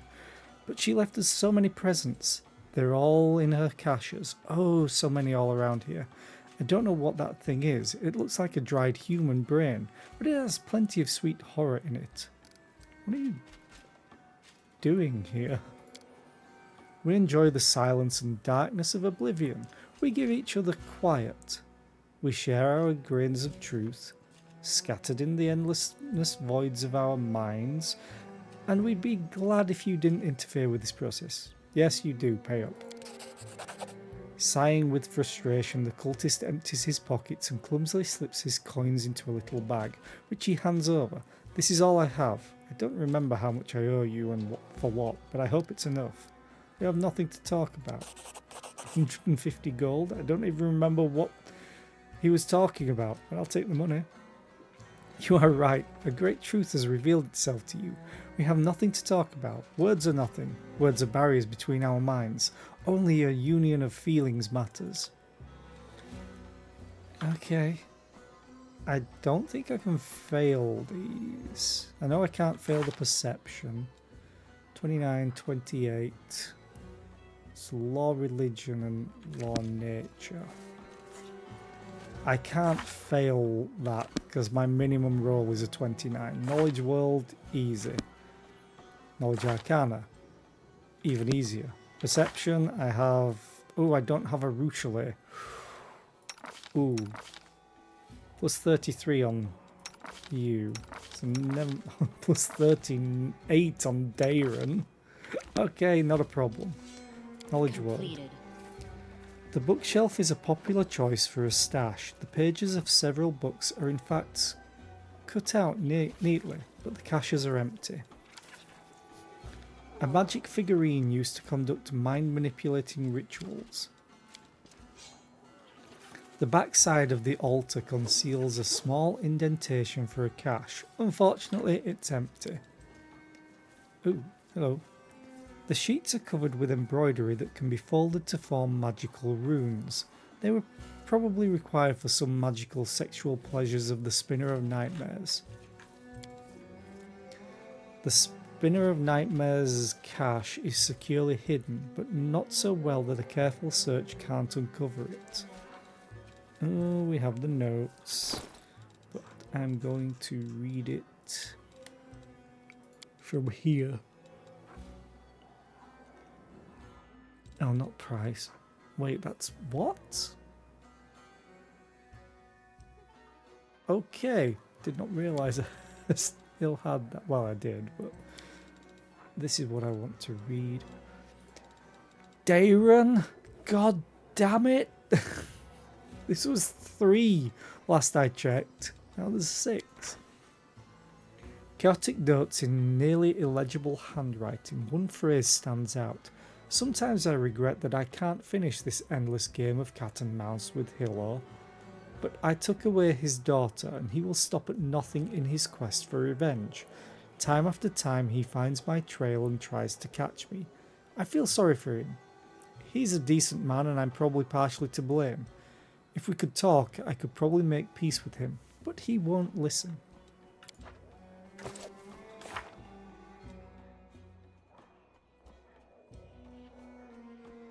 Okay. Tread lightly. I wonder if I have to do...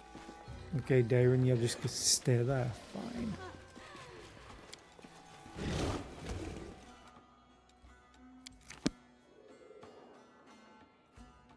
I'm only going here because I want to see if I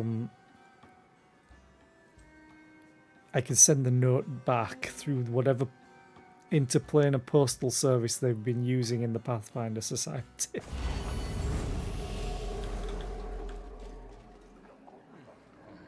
When do I stop? Count Rolano, running his hand over his luxurious sideburns, greets you demurely. Good afternoon, Commander. How can I help you? I found the Spinner of Nightmares' diary.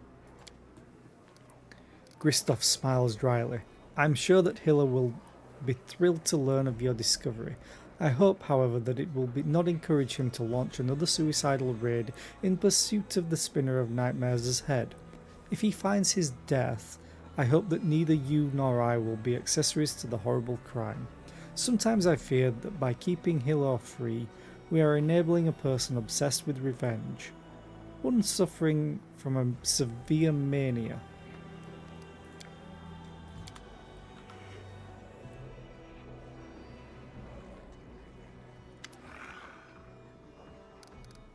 Yeah, I'm not going to kill them.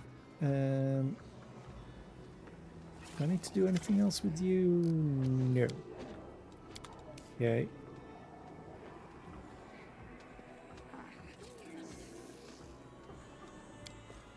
Let's go and talk to Nocticula then.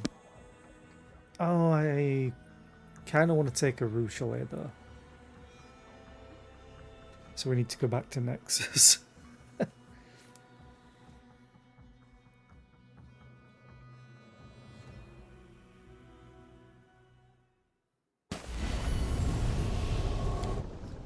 we go, because apparently just changing party members in Illusionera is not possible.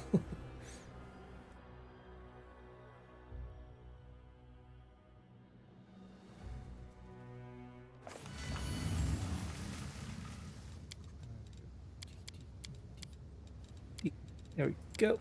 My preferred party.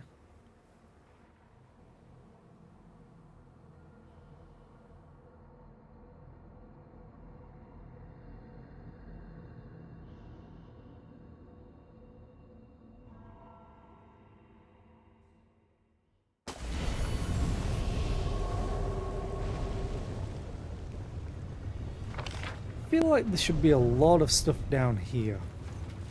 I really do. I wonder... Illusionera. I want to see them full map.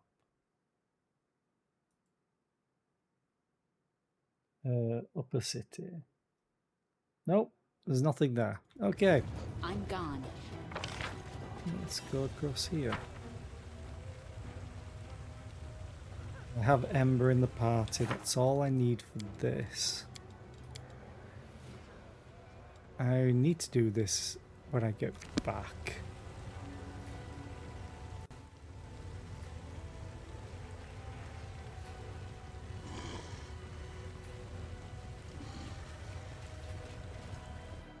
Quick save. We just enter.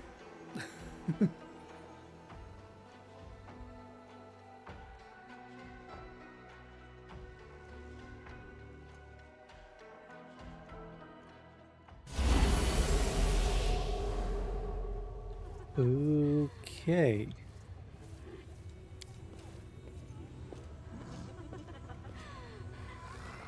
Tall shelves are stuffed with countless books and scrolls praising the Lady in Shadow's many deeds. Some tomes are old and threadbare, others are new and in mint condition. The ink on the page is still wet. The book tells of the murderous massacre committed by the Lady in Shadow among the Colossus demons of the Midnight Isles. It seems it happened quite recently.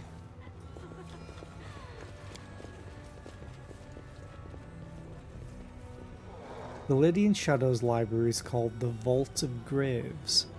It contains the biography of everyone whose life Nocticula has ever taken, and her victims are innumerable. Yeah, 'cause she's freaking old, man. Wait. Shadow... statues, not shadows.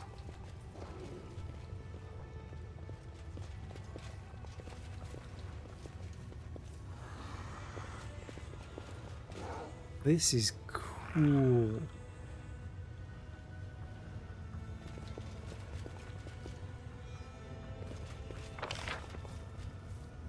But I want to go here. I have a feeling she's up here. But I want to see everything. Loot everything. The most important part. I'd steal the guards if I could. Projector. Loot. An unfinished draft of a letter.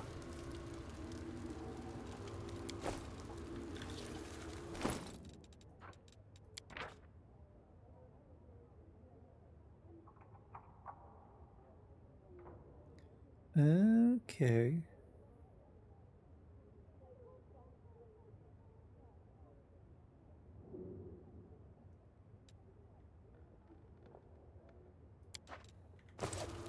Interesting. Did a Relu stay here? Ooh, I learned something. What ability did I get?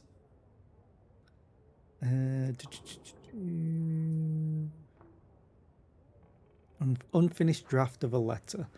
This book grants a +1 insight bonus on Knowledge World skill checks. I will take it. Ooh.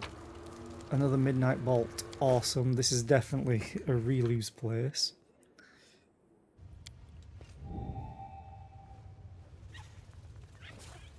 As you know, my dear addressee, given the scope of the planes, time is a relative concept, and in the abyss it can be even more unreliable. Therefore, I do not allow myself the vain hope that my message will reach you in time.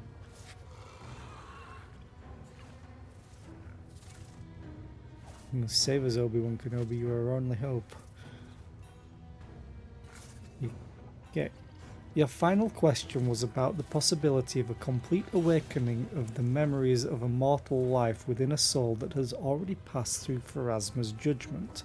I will send you the research on all the cases of which I am aware where such an awakening took place.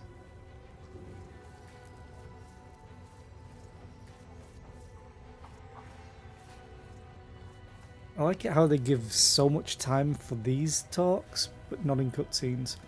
Despite the fact that this list is quite extensive, my conclusion is that all such recorded cases are the rarest exceptions to the rule, and with the absolute majority of souls, an occurrence such as this cannot happen.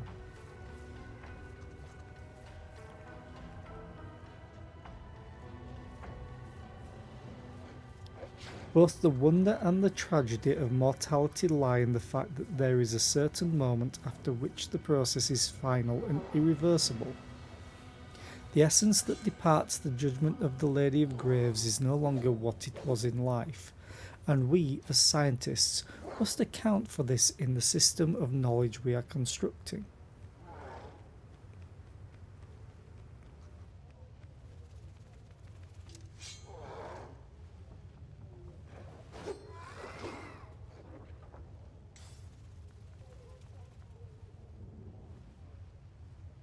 Okay, that's it.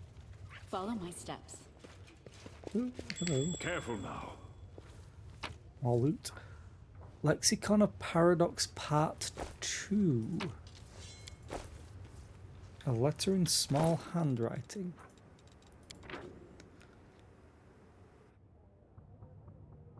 What a name. Your interest in the creation of demiplanes is understandable. Any individual who has reached a certain level of power seeks for themselves a safe haven, a peaceful place for study and rest. That is why I place my high hopes in your prudence. Remember that any demiplane is but a shard of one of the true planes that typically remain under the watchful eye of the powers that be.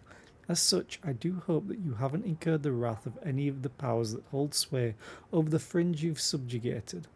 As for stabilization, alas, there isn't much you can do once the fragmentation and consolidation have been completed. Nonetheless, I have no doubt that you've given enough consideration to such important matters and ensured that your creation will be safe for you and your servants, unless of course you're preparing an elaborate trap. Your fellow colleague, Vajrarak Tequan. And I learned something from that. What did I learn?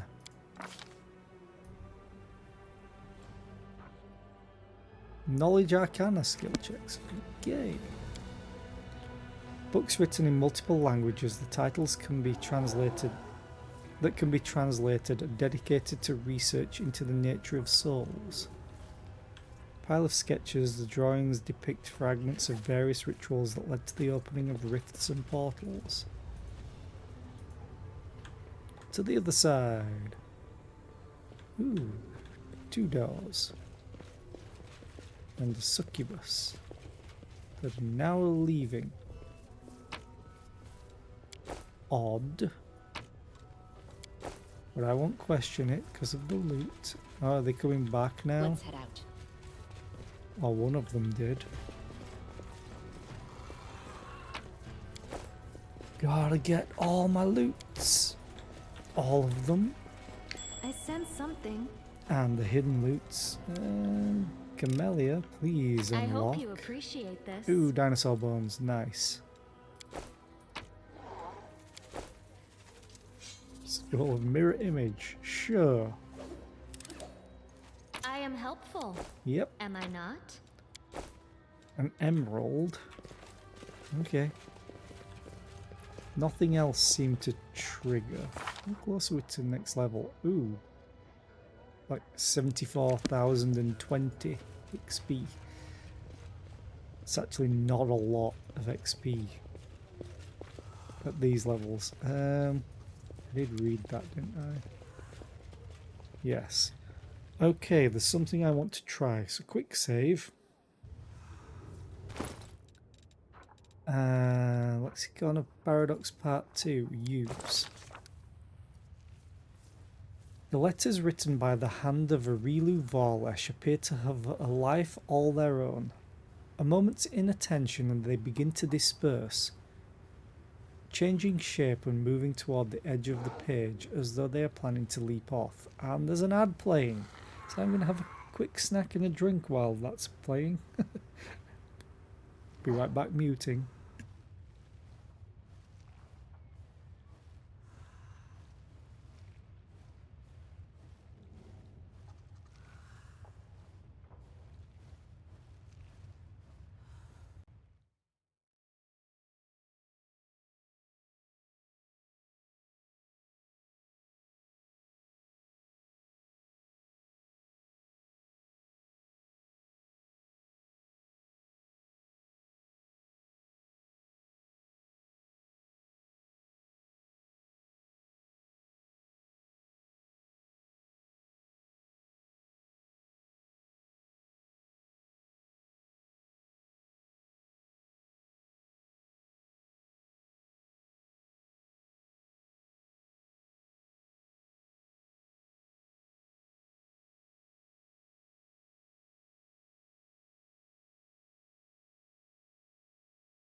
Do.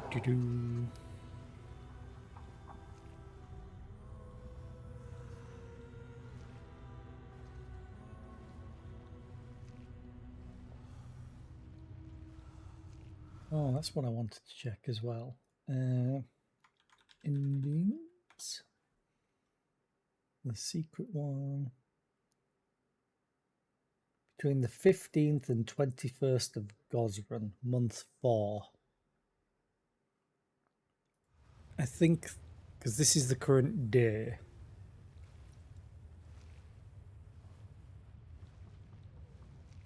So I don't know if I can actually meet that requirement.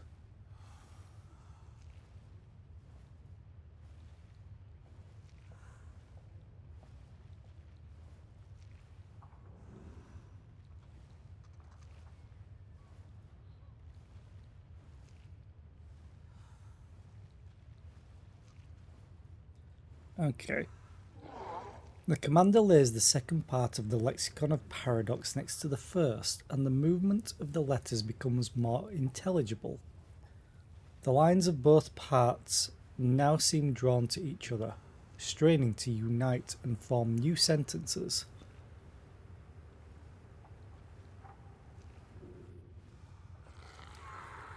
Focus on the text.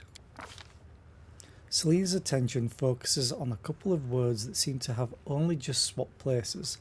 The words freeze, as though they never moved at all. But out of the corner of her eye, the commander sees several words on the other side of the page begin a discreet game of leapfrog. Join the two halves of the Lexicon of Paradox. Selena brings the two halves of the lexicon together, but nothing happens. No magic sparks, no extraordinary transformation. The lexicon of paradox remains in two ripped halves. All that happens is that the lines of text begin to move before her eyes. The letters of the two halves are striving to merge into words, but they cannot. Try to compare the words of the lexicon's two halves to grasp their hidden meaning. Oh, that's kind of tough.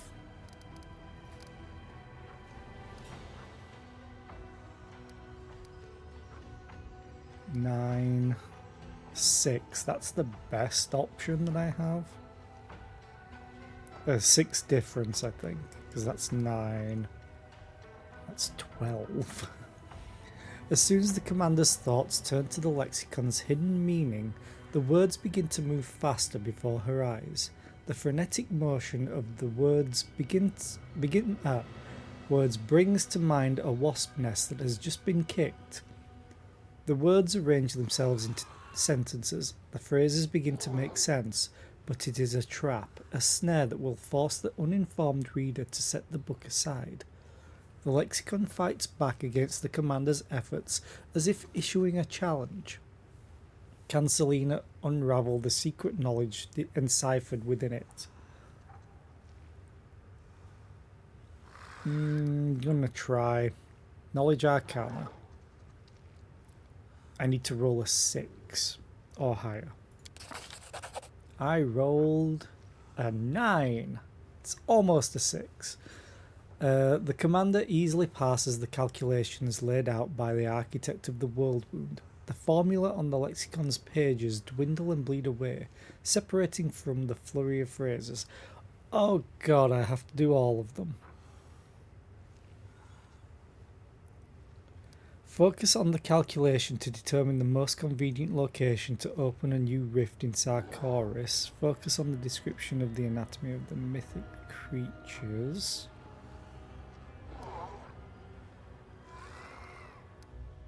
Let's try this.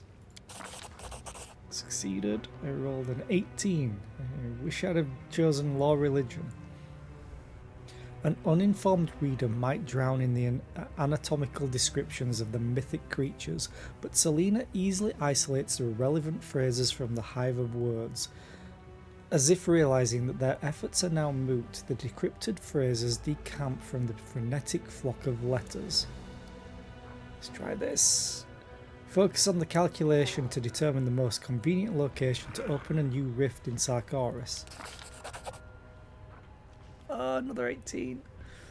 The commander has in-depth knowledge of the territory of Old Sarkoris. This allows her to easily grasp the meaning of the lexicon's text. The words involved in the geographical description seem to lose interest and float away from the teeming swarm of phrases. Now the difficult one. God damn it! Ah. Can I read it again?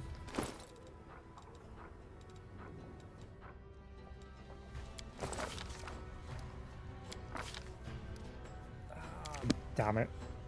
I'm going to reload that. I'm going to try the religion one until it works.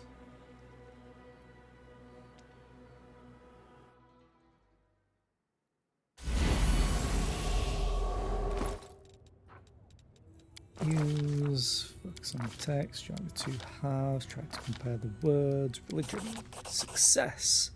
Maintaining her concentration, Selena's eyes skim over the description of the mystical properties of the blood of demon lords. The now read phrases collapse into words, then into letters, so that they can leave the fussing swarm and vanish from the lexicon's pages. Already read that, already done that. God damn it! Ah, reload.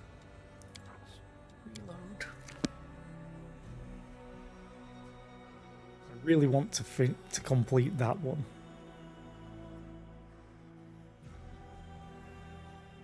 I think I'm going to do the knowledge arcana check last.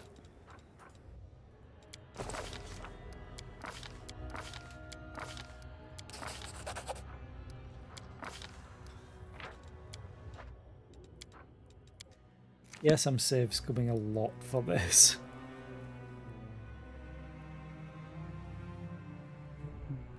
The walkthrough for it, from what I remember, tells you best save it for Act 5. No, I'm doing it now.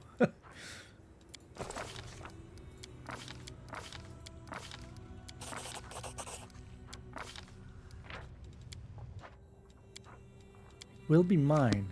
Oh yes, it will be mine. It's nice to see what the end of the place looks like before I visited it.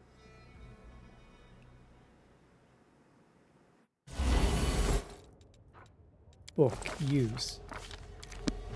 Ah.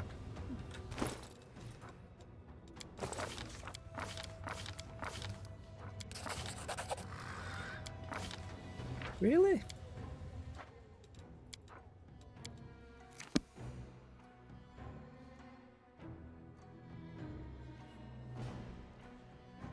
I will have this knowledge if I have to relive this 1,000 times. Hopefully not 1,000 times. Use.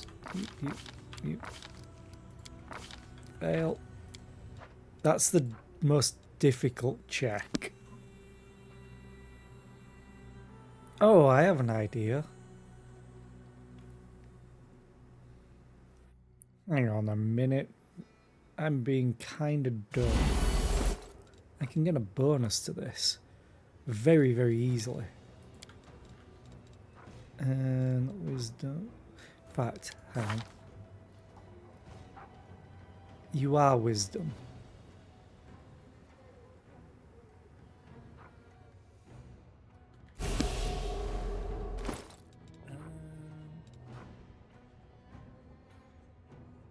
Let's put you on.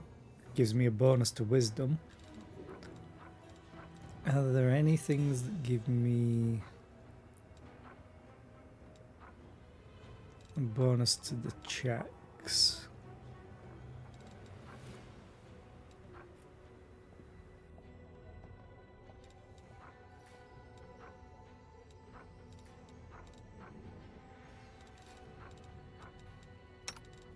Gloves are you wearing? Nope. Knowledge Arcana, so I could pass it instantly on that one.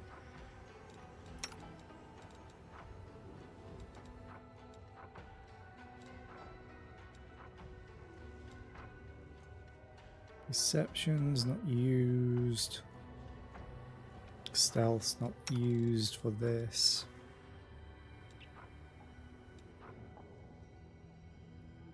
Knowledge Arcana, which I don't really need. Knowledge Arcana.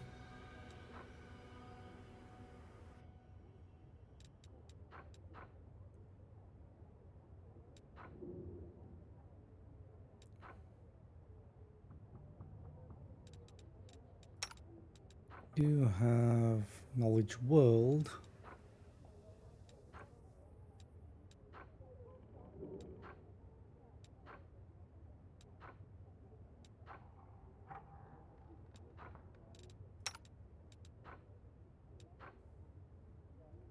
Perception.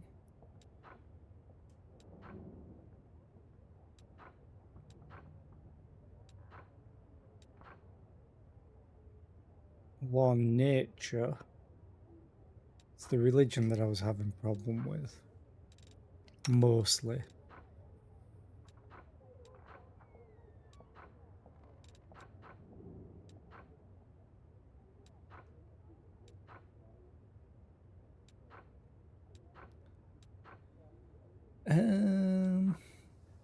I think I might just have to try with this, what I have going. So, let us open, let us sort by newest to oldest, quick save so it remembers that I've sorted. Use 111. I have a plus 31 now. So that's now a 6 to beat. That's still a 6 and that's a 9. Succeed. Fail. Reload. It's easier but still difficult. Wait, it was the knowledge world that I failed on then. No, I have knowledge arcana buffs on you, I think. No knowledge world.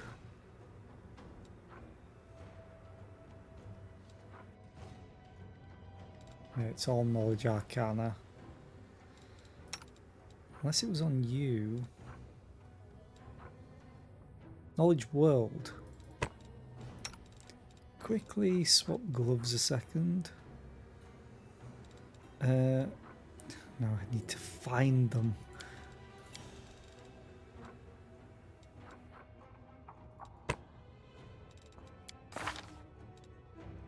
Okay, that should be a little bit easier. Quick save.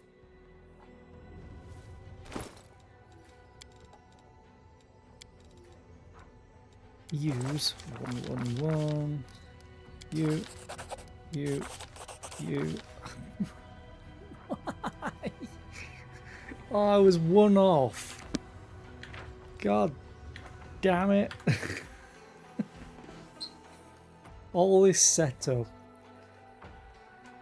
And the one that I originally had a 6 that I needed to roll the die on fails.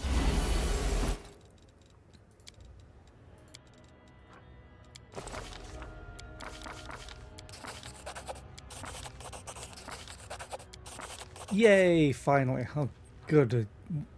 Oh, that's on me? I can't pass it. God damn it. Ah. Fail. Arushale, give me those glasses. Thank you. Yes, I'm doing far too much for this. Is there anything else? I can't really get more perception than that. Plus 17. So I need to roll a 14 or higher. Hang on a minute.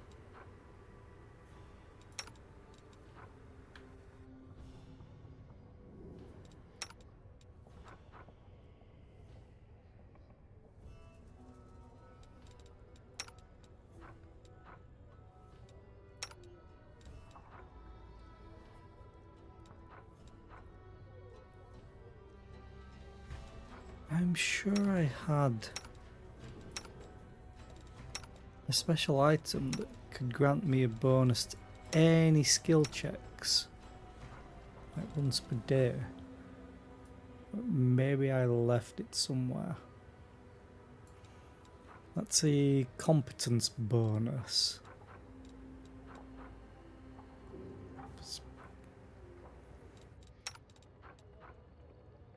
Yeah, competence bonus. I need something to add to perception. Trickery, ability. Wisdom. Okay.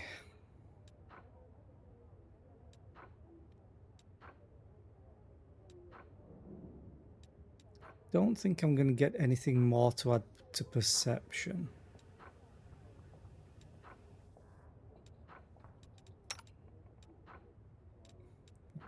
Just search perception.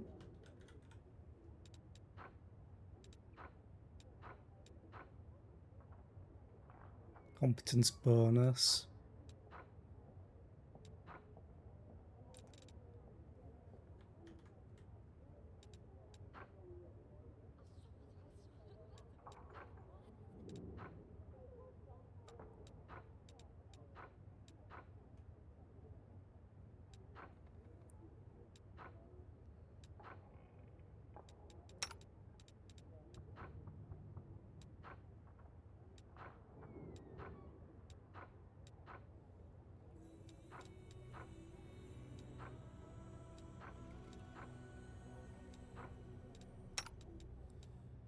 I'm sorry this might seem boring to some people, but I want to do it.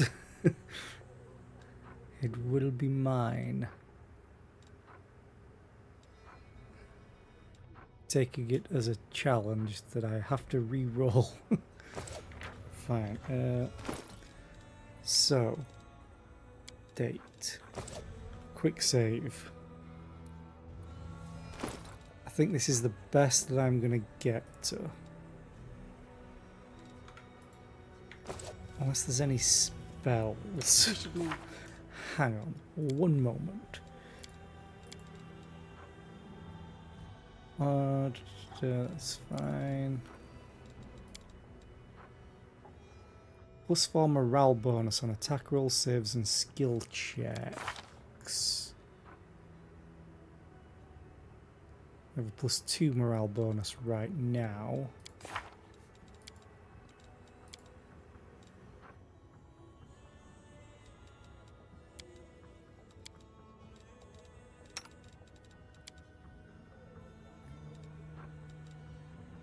Don't think there's...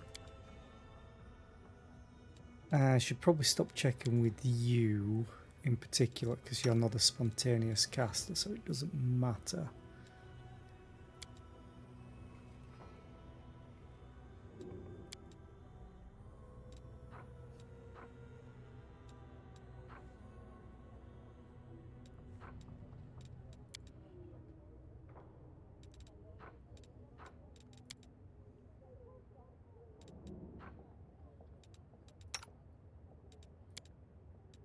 Mind blank.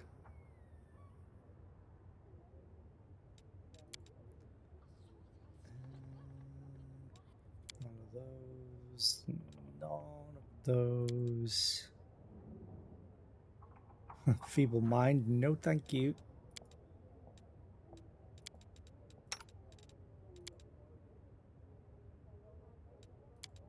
I also forgot to check this. Remember Dome, Optimistic Smile. Nature's Grab. Believe in yourself. +4 morale bonus to chosen ability for each. It's a morale bonus. Hang on a minute. Oh, yeah. So, if I were to cast that, believe in yourself. +1 morale bonus, chosen ability score for each 4 caster levels. Which would be a +3. Which I think... Ooh, Blessing of Luck and Resolve.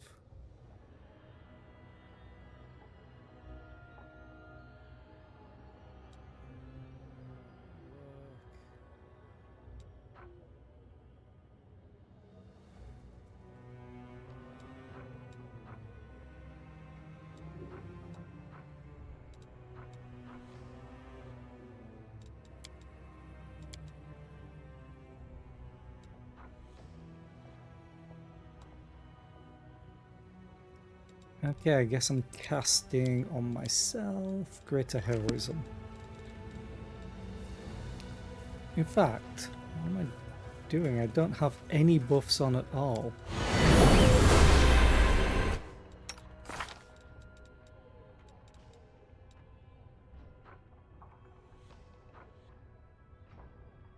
Okay, let's spell 5th level Greater Heroism on myself. And that gives me +19 to Perception. I think that's as good as I'm gonna get. So let's try it. And I put the book down.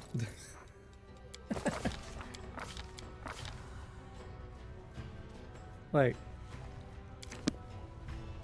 Oh, wait a minute.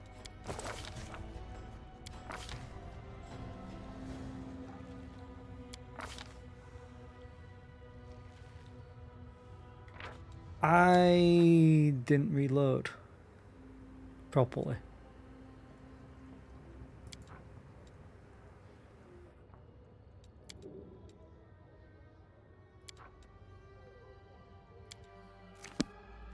I'm stupid. After all that, I didn't reload. Which means I might have to do all of the gear swapping again. Which wasn't a lot. Let's quickly check.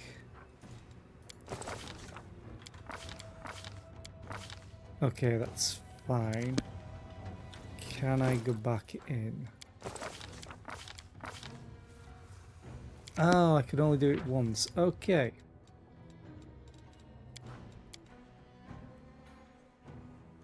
Fair enough, I did not realise that.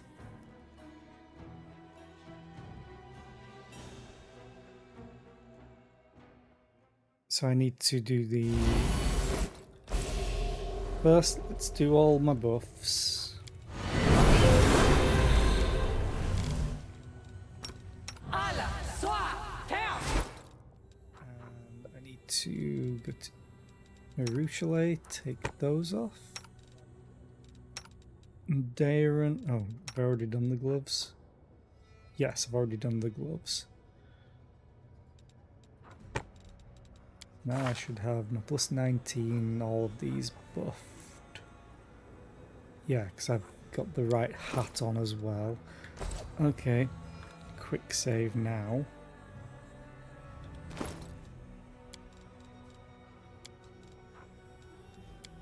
Use.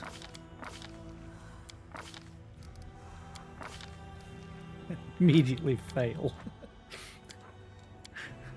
Of course. So many dice rolls, so it's bound to happen.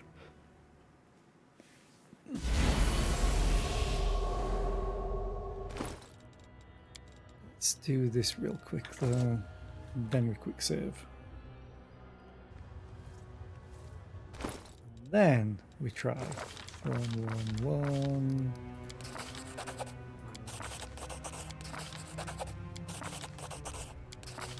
Yay! I succeed. Whoa! What? 52,000 XP. Okay, I might be leveling up. At long last, all the phrases form an integrated text. The commander's patience and effort have overcome the lexicon's defenses, and the commander's patience and effort and 1,000 reloads have overcome the lexicon's defenses. The enemy has surrendered and revealed its precious secrets to the commander. The transformation process was initially conceived by me as a power source. However, in the course of my experiments, I learned that it partially solves the problem of the slow demise of the key. The power that manifests after transformation. I am almost certain the mortals will devise some overblown name for it, like mythic or legendary. Serves as an effective shield against the poisonous influence of the wound. Problems arise when it is used.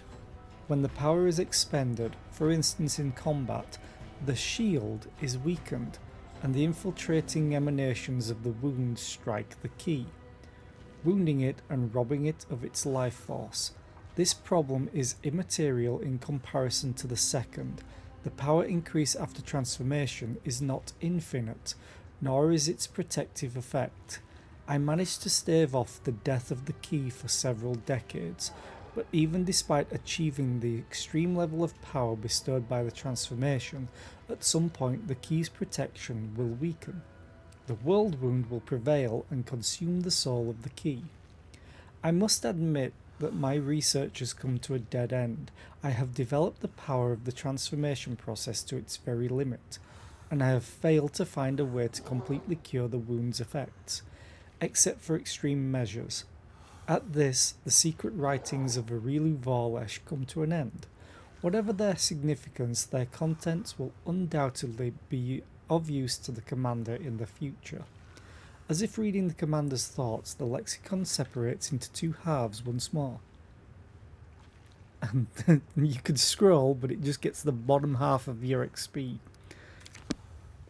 Well then, I need 19,300 XP. I also need to put everyone's gear back. Take your gloves off. and give them back to Dayron. Put my gloves back on, put my hat on, take them off, scroll all the way down, give them back to Arushale. I think that was everything.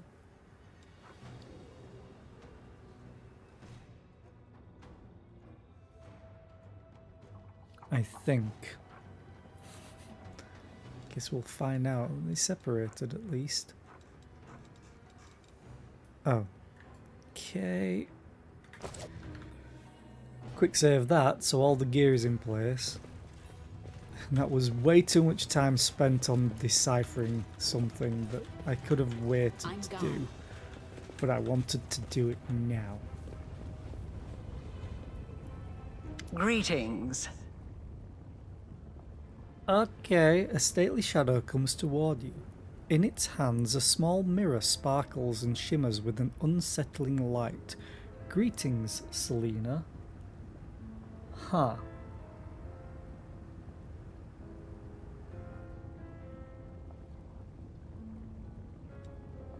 Greetings, Commander. The dretch called the Suture grins as he shifts clumsily from foot to foot in a crude attempt at a courtly bow.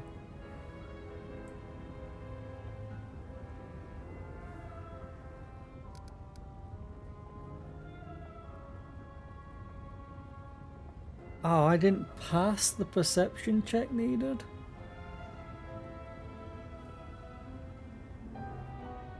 Oh, wait, no, this is the option. When you meet Arilu, pass a perception check and select the dialogue option. What are you doing here, Arilu? And with Suture in tow. Okay.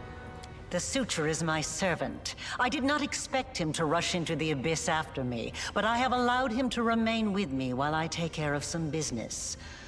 However, you asked what I am doing here. I bring answers. You have walked a long path, one where shadows constantly flicker at the edge of your vision, and questions multiply like flies above carrion. It is time for answers. At least, some of them. Arilu lifts her mirror, and you fall into its cold, shimmering depths.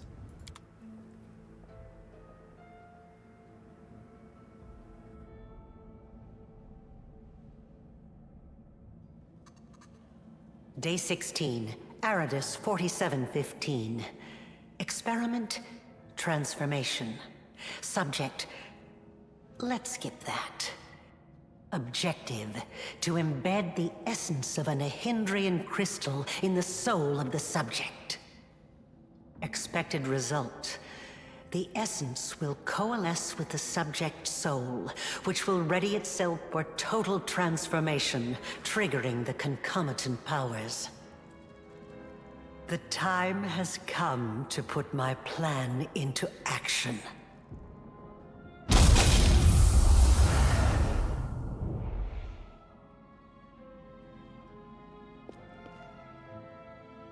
It's the start of the game.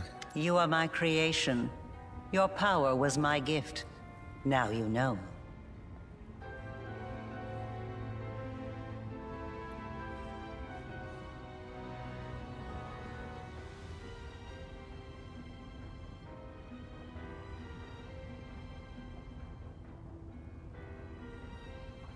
Let's say I believe you. Why did you need to do all this? You are asking the right questions, but the time has not yet come. Ah, such special memories. Remember the laboratory, do you? I told you back then. Go on, look around. See all the ones Lady Aurelia worked on. Here with us is definitely the place for you. The dretch grins in satisfaction. The unseen angel does not speak, but his silence seems to thunder in your ears.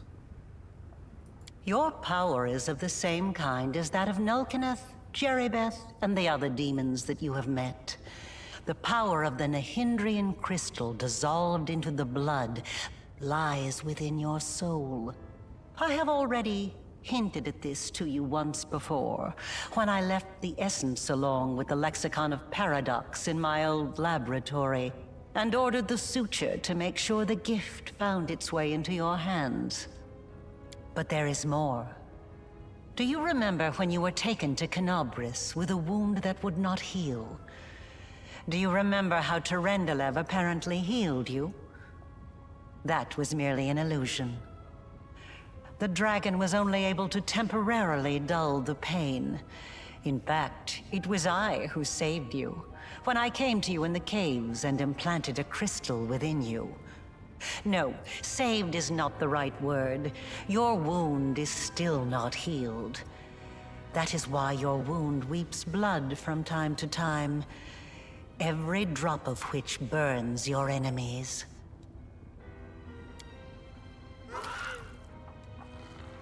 As if to confirm her words, blood begins to seep from the wound on your chest. Eerie flames seem to dance within the crimson drops.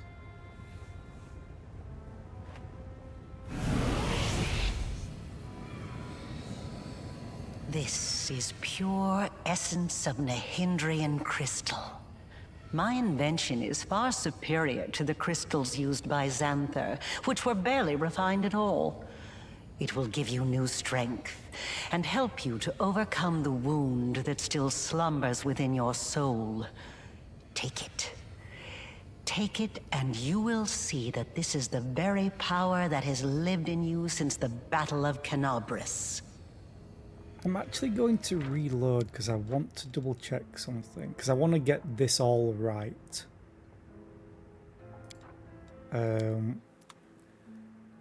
Because I want to try and get the secret ending.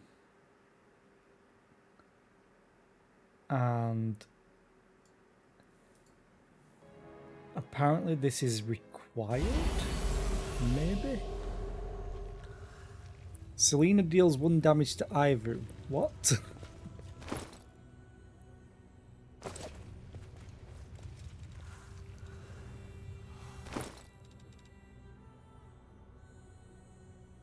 I want to say this is fine news.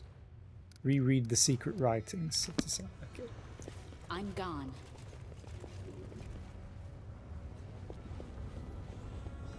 Greetings. Greetings, Commander. The suit you have. You are my creation. Your power was my gift. Now, you are asking the right questions, but the time has not yet. Apparently there's a perception check. But I'm not sure. So I'm just gonna run this through a couple of times just to see, because it might be a hidden perception check.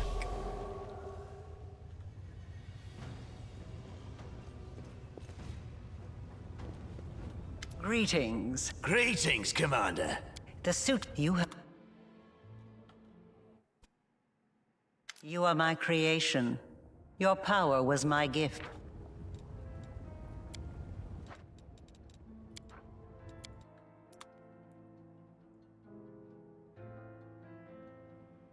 Hi Puncher of Kittens, how are you today? What's today's question? I hope you're doing well. I hope it's not my own perception check. Let's quickly take this off of you. Give me perception.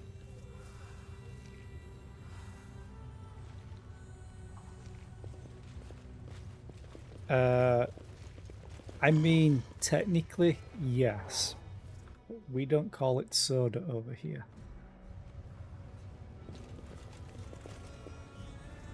But I practically live off of Pepsi Max, so... Greetings, Commander. The suture is my serp. You have.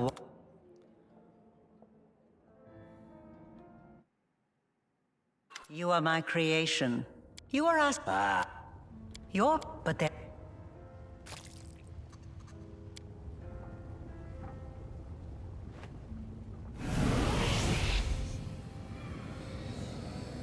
This is pure essence of Nahindrian crystal. My invention is far superior to the crystals used by Xanther, which were barely refined at all. It will give you new strength and help you to overcome the wound that still slumbers within your soul. Take it. Take it, and you will see that this is the very power that has lived in you since the Battle of Canobris.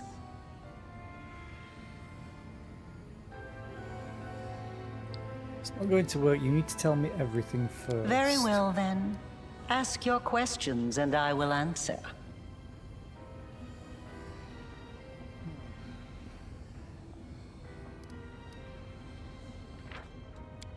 Still want to see if these perception checks work. 'Cause it must be obscenely high if Arushale can't get it. She has like plus 40 perception. Unless I'm just being really, really unlucky, or it's based on my perception. Yeah, she has 43.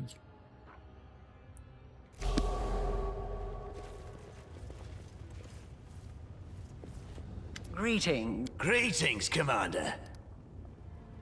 The suit you have...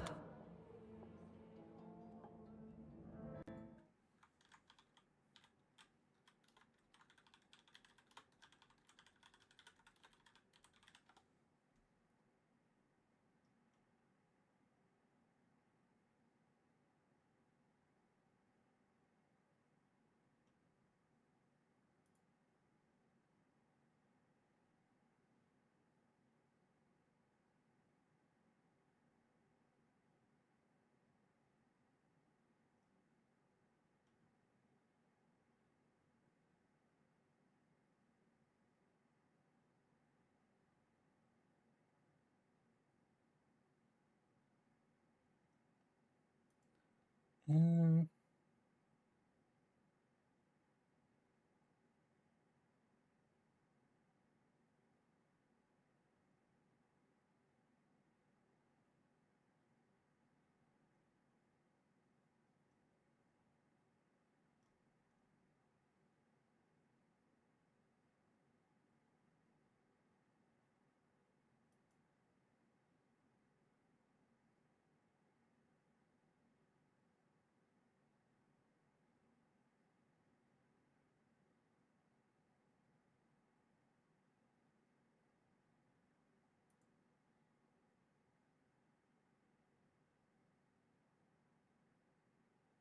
oh, okay, that's stupidly worded in the wiki then.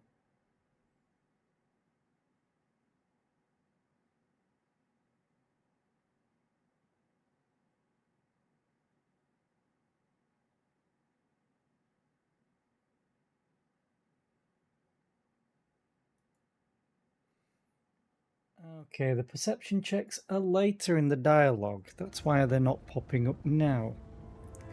Good job making that confusing. Right, You are... You're... But there... so now I can just play through normally.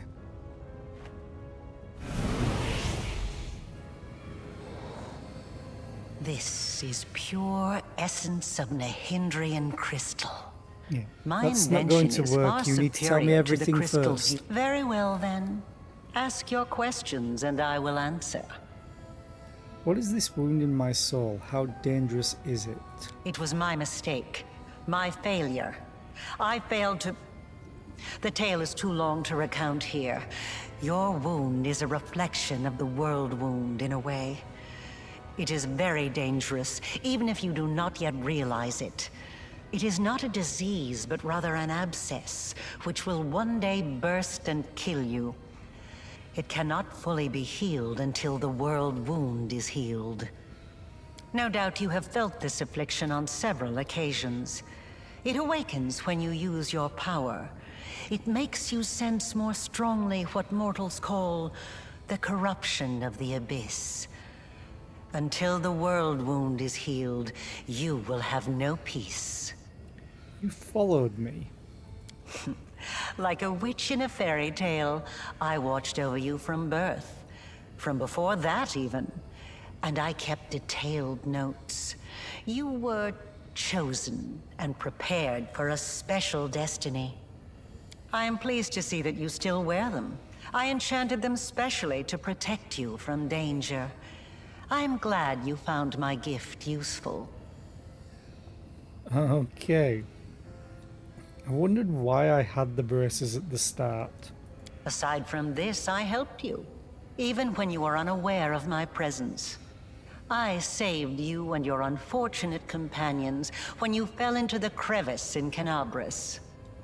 In the Grey Garrison, it was I who distracted Minago to allow you to approach the Wardstone. And in Dresden, I appeared under the guise of Yaniel to guide you toward the Sword of Valor.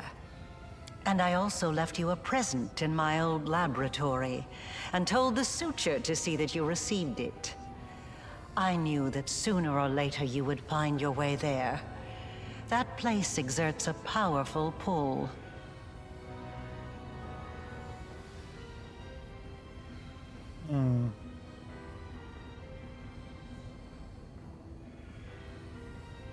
In that case, thank you for your help. You should help me out more often. Certainly, but do not expect me to solve all your problems. A child that is forever carried in its mother's arms will never learn to walk.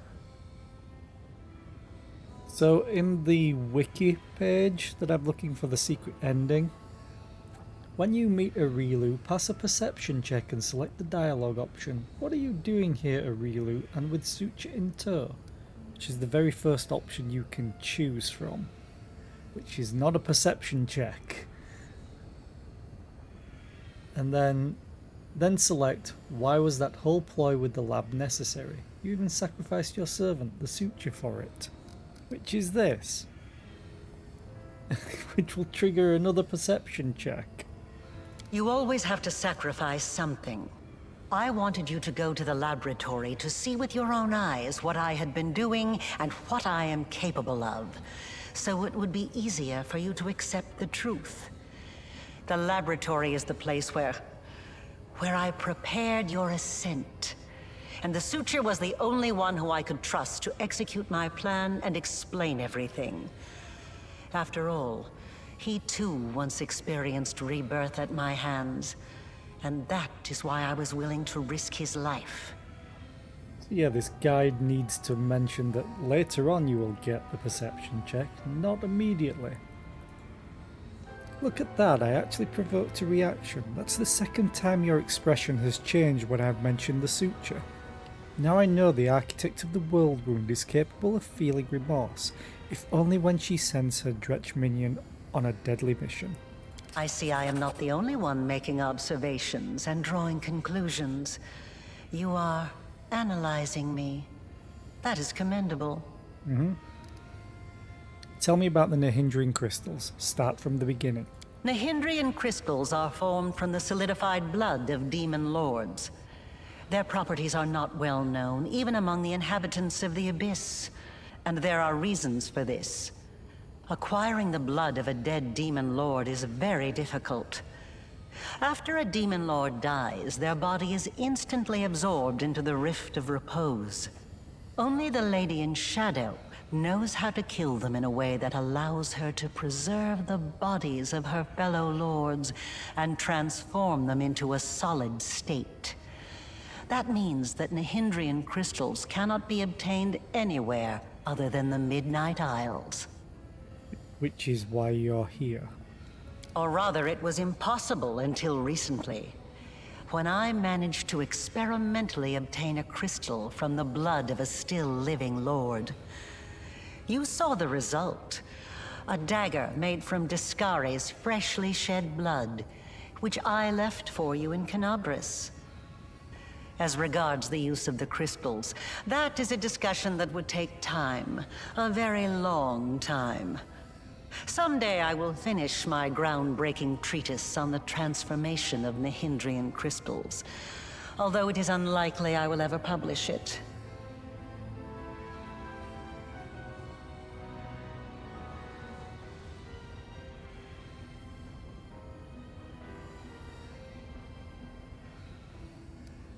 Okay.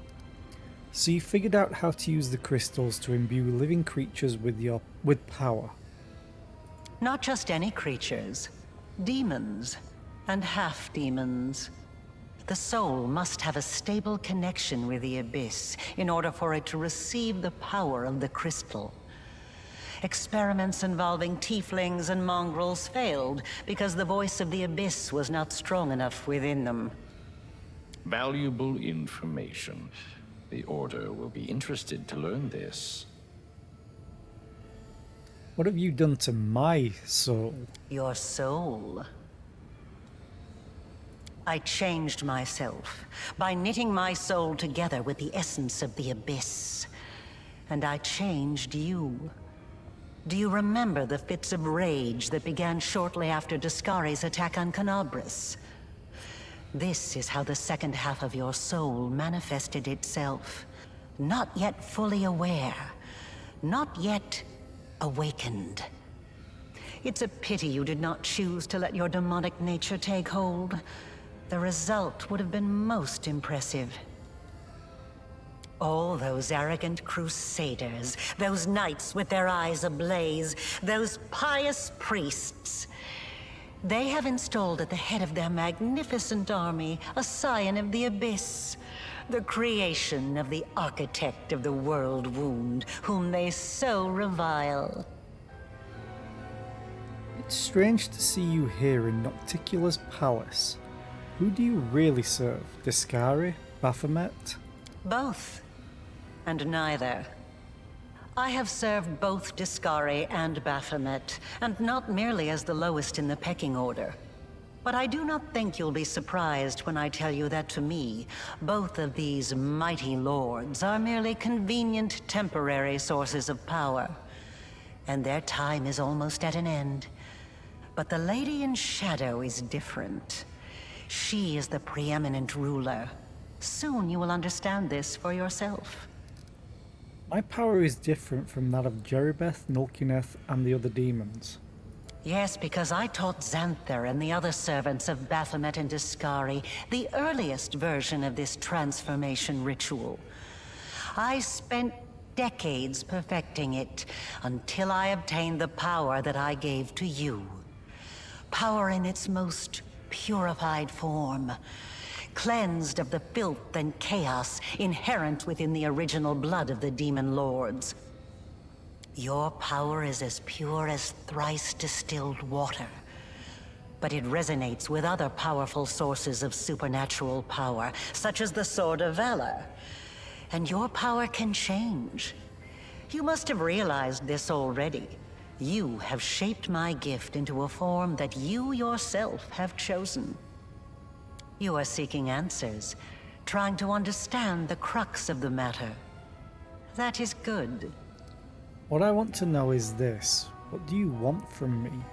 Patience. Before we continue, I want you to receive your power.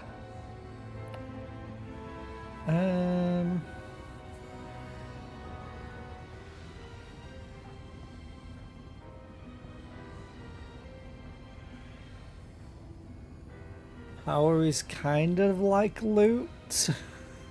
I will not refuse this power, but I will decide how to use it. There could be only one.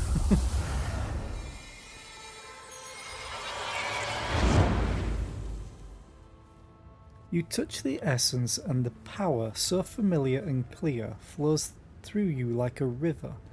The power that courses through you is so immense, the wound on your chest closes up as if it had never existed. Now you know. You truly know. Enough! Enough of this madness! I was blind.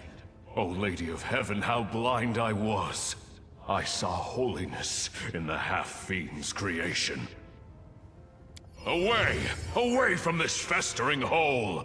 I must bring this terrible truth to Queen Galfrey, and save those who can be saved from this darkness! The angel's voice fades, and you can no longer feel his presence. He has disappeared. Okay, he doesn't trust me. I want to help you close the world wound. And he left at the worst time.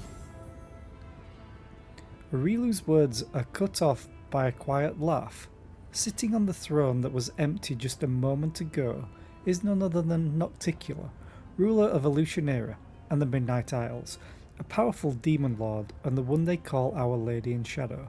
Her red lips curl into an ironic smile and her large eyes observe you with keen interest.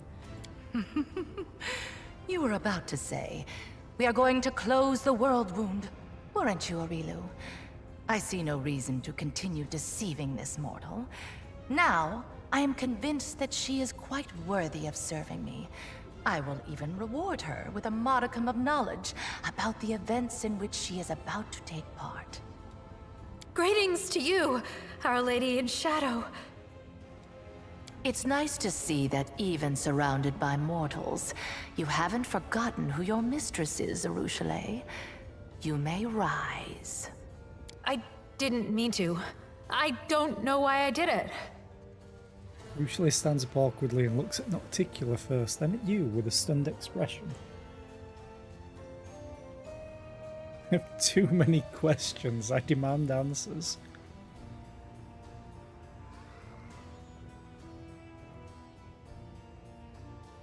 You are a guest here, mortal. A guest of the Lady in Shadow, the vanquisher of many a demon lord. I am the only one here who is entitled to demand answers. You may ask your questions when I allow you to do so. For now, remember your manners and greet me properly.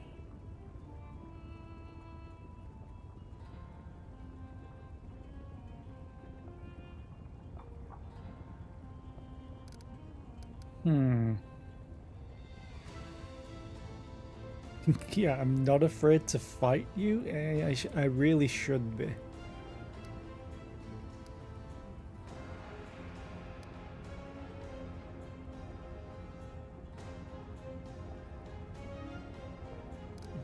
I'm just going to ask.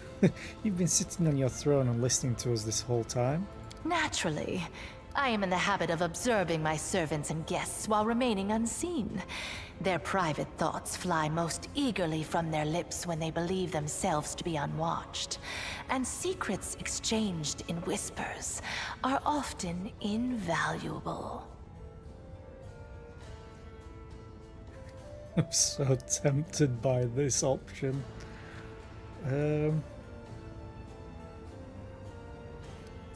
Nah, I'm actually going to do it. You are truly resplendent, Lady in Shadow. It would bring me great happiness to get to know you better. I see that rumors of your passionate nature weren't exaggerated.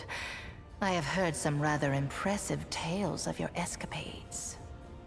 Go on. I have had my eye on you for a very long time. You see, it was at my behest that Lady Vorlesh imbued you with such incredible powers. But I was curious to see your worth as an individual, not as Lady Vorlesh's creation. Thus, I decided to postpone our meeting and see how you'd fare in Alushanera and whether or not you could win respect and power among those not so easily impressed by outstanding magical abilities. Well, you've passed my test adequately by proving that your character and your will are stronger than the Nehindrian powers Lady Vorlesh has vested in you. You are wise, my lady. However, only those who have never known or forgotten what it is like to be mortal can so easily dismiss the importance of power. To be someone whose life is fragile and can be cut short at any moment, like a candle snuffed out by a gust of wind. It is a shame your angel has left you, mortal. I would have liked to talk to him. I don't expect I will get another chance, as that celestial buffoon's days are numbered. Okay. Nocticula's tone is casual, but her eyes are intent, scrutinizing you.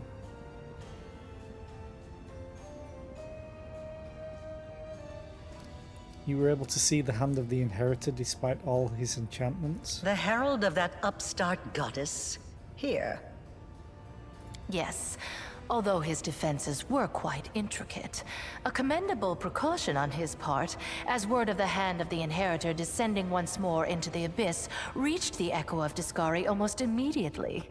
Mind you, vindictiveness and guile have always been among his best qualities.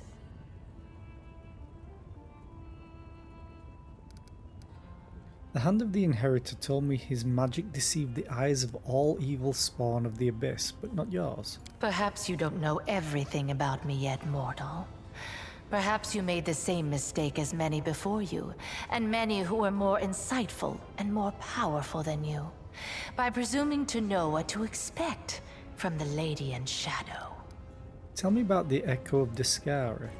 He is a strange creature, a bespoke creation, so to speak. Long before the world wound was opened, Discari, that little cricket, was seeking a way to have some fun on Galarian and assert his influence there. One day, he decided to gather a few strong mortal followers, fuse them together into one being, and pump that being full of his own power, in the belief that something worthwhile would come of it. That is how the Echo came to be. Okay, well, while this ad is playing, I'm going to go and take a quick bio break, so we'll be right back.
Back.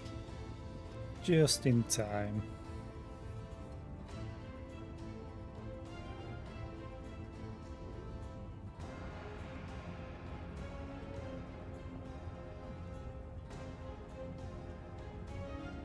Do-do-do-do. Do-do-do-do. Okay. To the great dismay of both the Echo and the Lord of Crickets, the Echo was greeted by Eridan, protector of humankind. Eridan gave the Echo such a thorough thrashing, the whole Abyss thought him dead.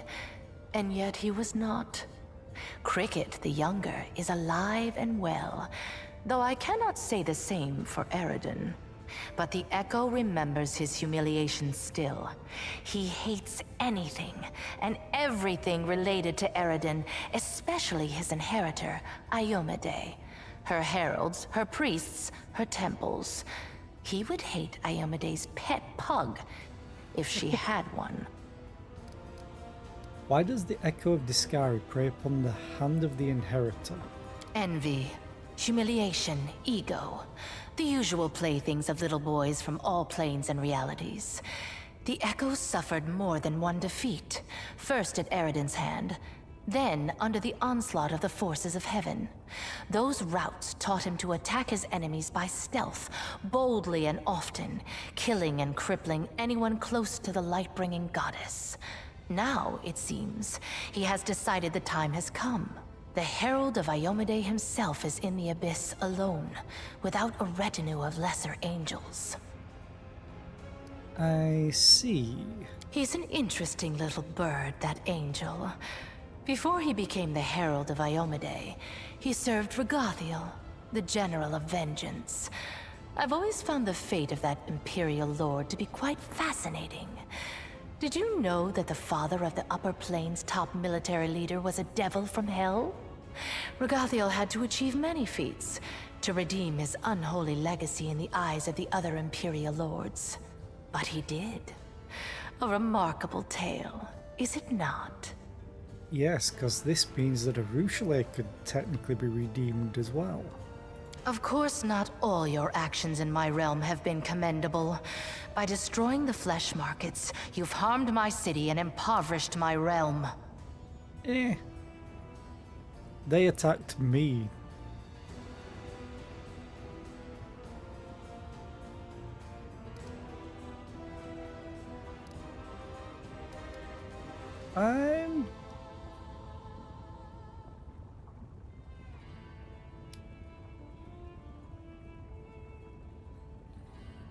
It's her realm, so she technically has absolute authority. I really want to choose this.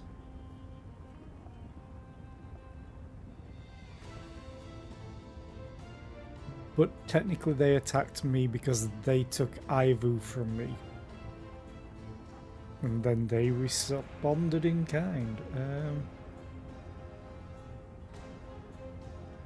I'll never accept something as vile as the slave trade.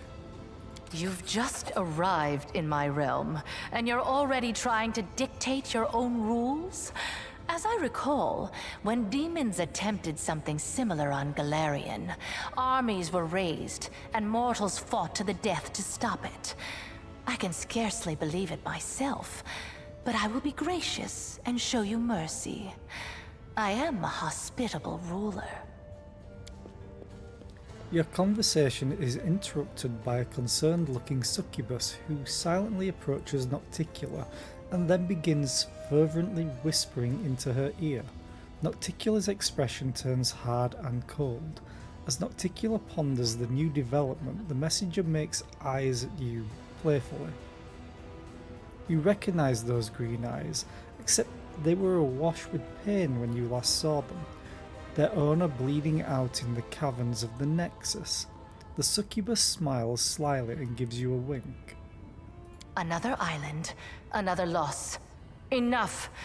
I warned them that I would not stand for the desolation of my realm. They have not heeded me, and they will regret it. Go to your sisters, and tell them to prepare. Nocticula sends the green-eyed servant away and turns her face to you once again.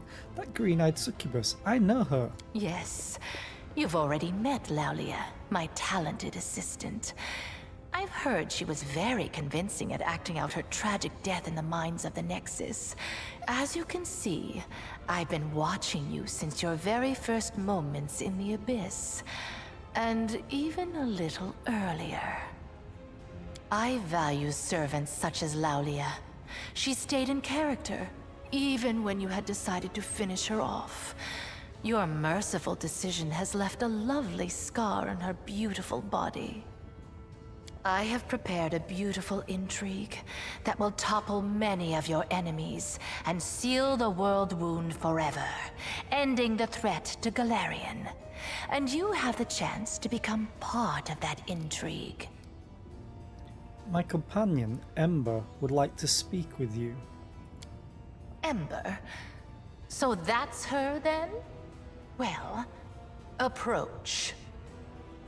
I have heard you bleating your pathetic prayers at me.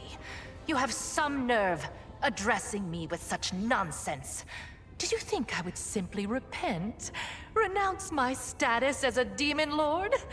Do you have any idea what I had to do to acquire it? Wait, what is this?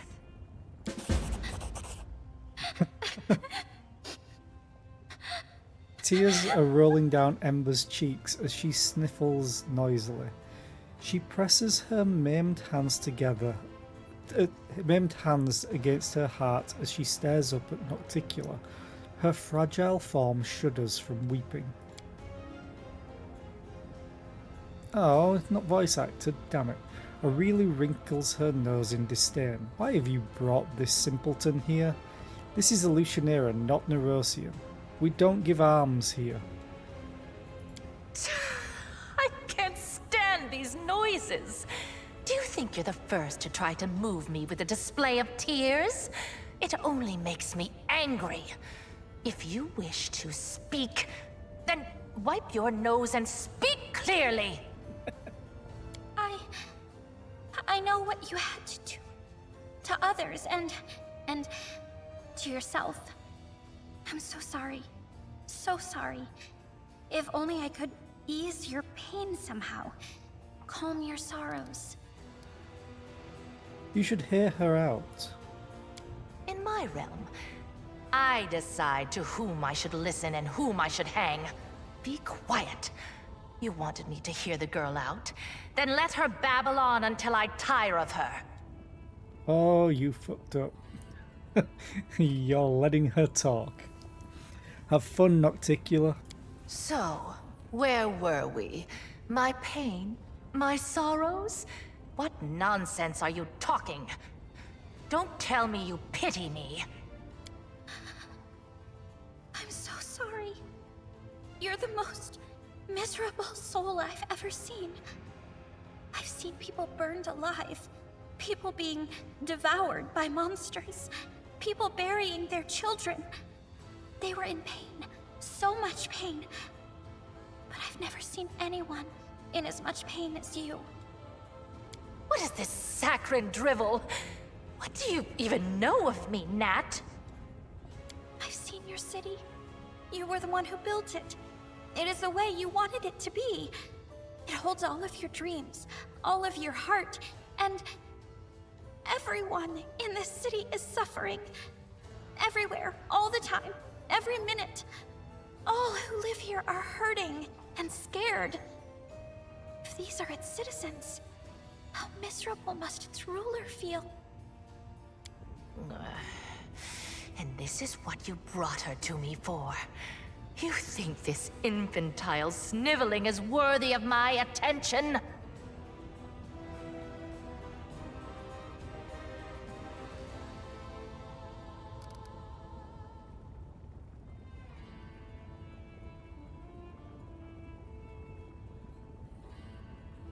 I'm gonna go with good.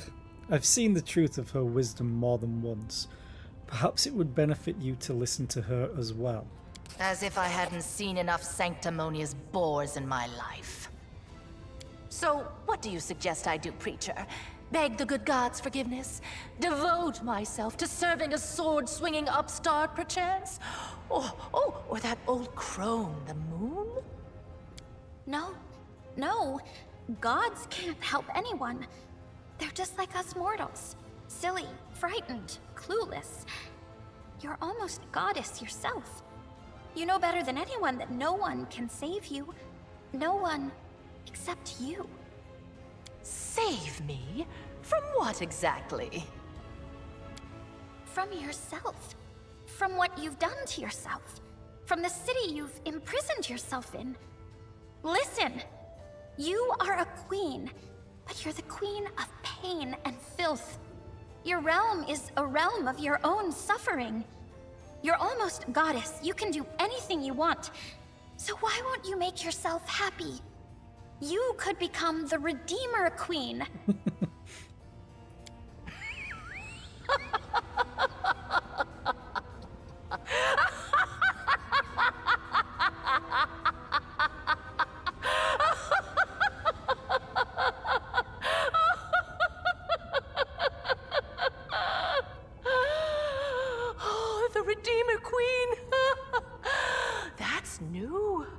Never in all my years have I heard anything like that.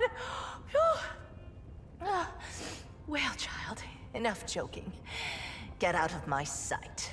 Or I'm afraid I might decide to keep you here forever. As my fool.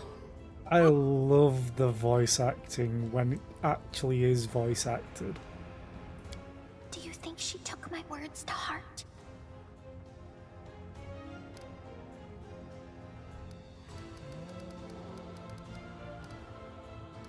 Probably. That would be great. I told you to get out! I don't want to hear your squeaky voice again! Did it really, really create me after all that conversation? Oh, it's not voice acted. Damn it. She has certainly had a hand in your present state of existence. Lady Vorlesh designed the World Wound, a magical phenomenon of unfathomable power. To seal it, we required a key that was just as strong and unique. Simply put, we required a champion, and she chose you. Both your powers and that wound on your chest were the result of her experiments, when she infused your soul with the essence of the Abyss. Of course, you remember none of that. Everything was done in secret. Even the power granted to you was purified, to the extent that it was possible, so that you would not guess its source ahead of time. In trial after trial, we watched your will be tempered, and when the time came, we started filling you with the energies of Nehindrian crystals. These energies are necessary for the task at hand. Everything that's happened to you was part of my intrigue. I was going to summon you and reveal the truth when the time was right. Instead, you have followed your queen's orders and arrived here early. One can only hope that you are prepared to accept the truth. Everything has its price, says Arilu quickly. Your wound was, in essence, the flip side of all my experiments. There was a reason why we required a true champion. Not merely a living tool whom we could fling into the flames of the World Wound and close it like any lesser rift. I think you should know that. Nocticula makes a sudden gesture, cutting Arilu off. Don't be too hasty. We have burdened her with enough revelations for now. Give her time to become accustomed to the truth about herself, then you can share all the details. What exactly are you offering me? I'm offering you the chance to become my weapon. Your enemies are a thorn in my side as well as yours. What's more, I have never schemed against Galarian, nor have my warriors taken part in the conquest of your plane. At least not at my behest. There is no cause for enmity between us. Why would you want to close the wound? When the World Wound opened, I was pleased. My realm was now connected to another plane. I wanted to make it into a crossroads of worlds, a place where demons, devils, and even angels could meet. The wound was a convenient path along which I could advance my ideas, but the Midnight Isles were not the only realm that had been linked to Galarian through the wound. Discari and Baphomet now also had a way from their realms into your plane. Their servants flooded my islands and spread out across them like a plague of locusts, killing guests who were under my protection, questioning my rule. They were driven by their lust to conquer and enslave, whether on Galarian or in another abyssal realm. I was forced to shift my focus and express my discontent. Eventually, atop the bones of our servants, we reached an accord. I would let their armies pass and they would comply with my wishes while on my islands. Of course, the accord is a polite fiction. Both the Descarites and the Baphomets are attempting to amass their power and influence in Illusionera to overthrow me. When they think I'm not watching, they break my taboos and revel in their own impudence. And worst of all, Lady Vorlesh told them about the Nehindrian crystals. They realised what kind of power the crystals hold, and now they are determined to mine every last deposit hidden within my islands. And once an island loses its crystals, it becomes nothing but flotsam, slowly sinking into the dark waters of Ishiar. With every lost island, my power is diminished. I could start a war and kill the plunderers, but a major conflict would hinder some of my other plans. So instead, I will teach my neighbours a lesson by orchestrating their ignominious defeat at the hands of a mortal. What do I gain by serving you? A reasonable question. One must always serve one's own interests. Well, rest assured that you will be adequately rewarded. I will give you gifts befitting your ambitions, and my patronage, which you can certainly count on, will prove more valuable than any enchanted trinkets you could dream up. If you're so powerful, why do you need me? If I were to make a move myself, it would start a war. Not that I am afraid of doing so, but it would hamper my more important plans. Baphomet and Discari could never best me, but they could sow enough chaos and spill enough blood that visitors from other planes would shudder at the mention of a Lucianera. No, I will wage war on my own terms, in the shadows, and I will remain unseen until I drive my blade into the enemy's back. And since Galfrey happened to send you to my realm, you have the honour of becoming my blade, mortal. Be glad you're wielded by skillful hands. We should also reveal how exactly our blade will be employed. Nocticula silences Aurelu with a sharp gesture. We can discuss the details later, when the moment is right. Now is not the time for idle conversation. How exactly do you plan to close the world wound? She rolls her eyes. It is a complicated magical process. You will receive precise instructions once you've captured the Threshold Fortress on Golarion. There, at the exact spot where Lady Vorlesh opened the world wound, you will be able to close it. But first, you'll have to crush the Guardians of Threshold, and their forces are growing by the day. Heptamera, Baphomet's daughter, is mining a large number of Nehindrin crystals in my realm. These crystals are her secret weapon. No army on Golarion can stand against them. You must stop Heptamera. If you do not, your world will fall and my plans will suffer significant harm. I like it how she doesn't say her plans will fail. At one time, I disclosed the secret of transformation to two servants of Baphomet and Discari, Xanthia Vang and Mutasafen. It was a well-calculated gambit which brought us time and assured both Discari and Baphomet of my loyalty. Mutasafen is Heptamera's favourite. He oversees the transformation of her army. Heptamera is currently on another island far from here. The route to that place is plagued by pirates, monsters, tempests, and other more terrifying dangers. Have you heard of the living bubbles of frozen time that swallow airships, and when the ships reach port, their crews discover they've been gone for 100 years? That is not the strangest occurrence you could encounter on your journey. I am willing to provide you with a decent ship and an experienced crew.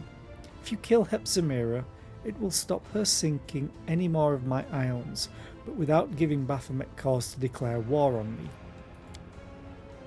Nocticula casts a sidelong glance at Arushale. Then again, I'm not offering you anything new, as you are already enjoying my favour, Commander. Your companion is a succubus, and I'm the succubus queen. This demon follows you around only because I allow it. Tell me, Arushale, are you grateful that I'm not forbidding you from travelling with the commander and fighting against your own kind? The succubus reluctantly lowers her head. You are incredibly generous, Our Lady in Shadow. We are clearly being manipulated into serving as a tool in an intrigue we cannot fully evaluate. Given that we lack complete information, it would be tempting to make use of her resources, but that's what bait in a trap is supposed to be. Tempting. Why is it so important to kill Heptamera? Discari and Baphomet won't just stand there and watch you close the world wound. They'll send their armies after you, so you will need an army of your own, and that is something the Crusaders won't have for long. Heptamera is mining more and more Nehindrin crystals to empower her forces when she attacks Golarion. If you don't stop her, the Crusader resistance will be crushed, and the ranks of demons pouring through the world wound into your world will multiply 100-fold. You were sent here to cut off the demon army's supply of Nehindrian crystals, weren't you? Well, that's exactly what you're going to accomplish. I will consider your offer, Lady in Shadow. And accept it, I'm sure. I respect your caution and won't force you into submission. We all stand to gain if you do my bidding of your own volition. A glimmer of approval dances in Nocticula's eyes. An interesting destiny lies before you, mortal. You will rise to great heights and play a part in events of titanic proportions.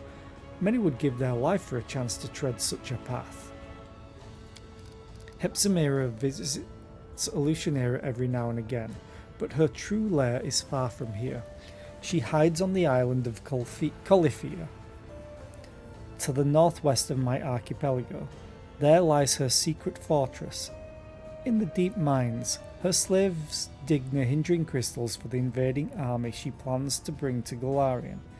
I will give you a magnificent airship and an experienced crew to take you there. It will be a long and perilous journey. Take some time to prepare. Okay, I wish to inform you of treason. Nocticula looks quite amused. Is that so? Who is it you've decided to inform on?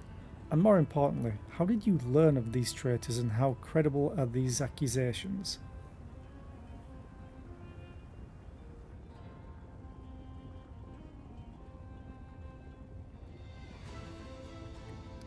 Shamira is researching Nehindrian crystals in secret. Perhaps she is planning to overthrow you. A small smile appears on Nocticula's lips. How nice of you to warn me. I'm impressed. I do wonder, however, did you really think I was unaware of this, or did you merely want to demonstrate your loyalty? Either way, I appreciate you telling me. I will take this as proof that I can rely on you.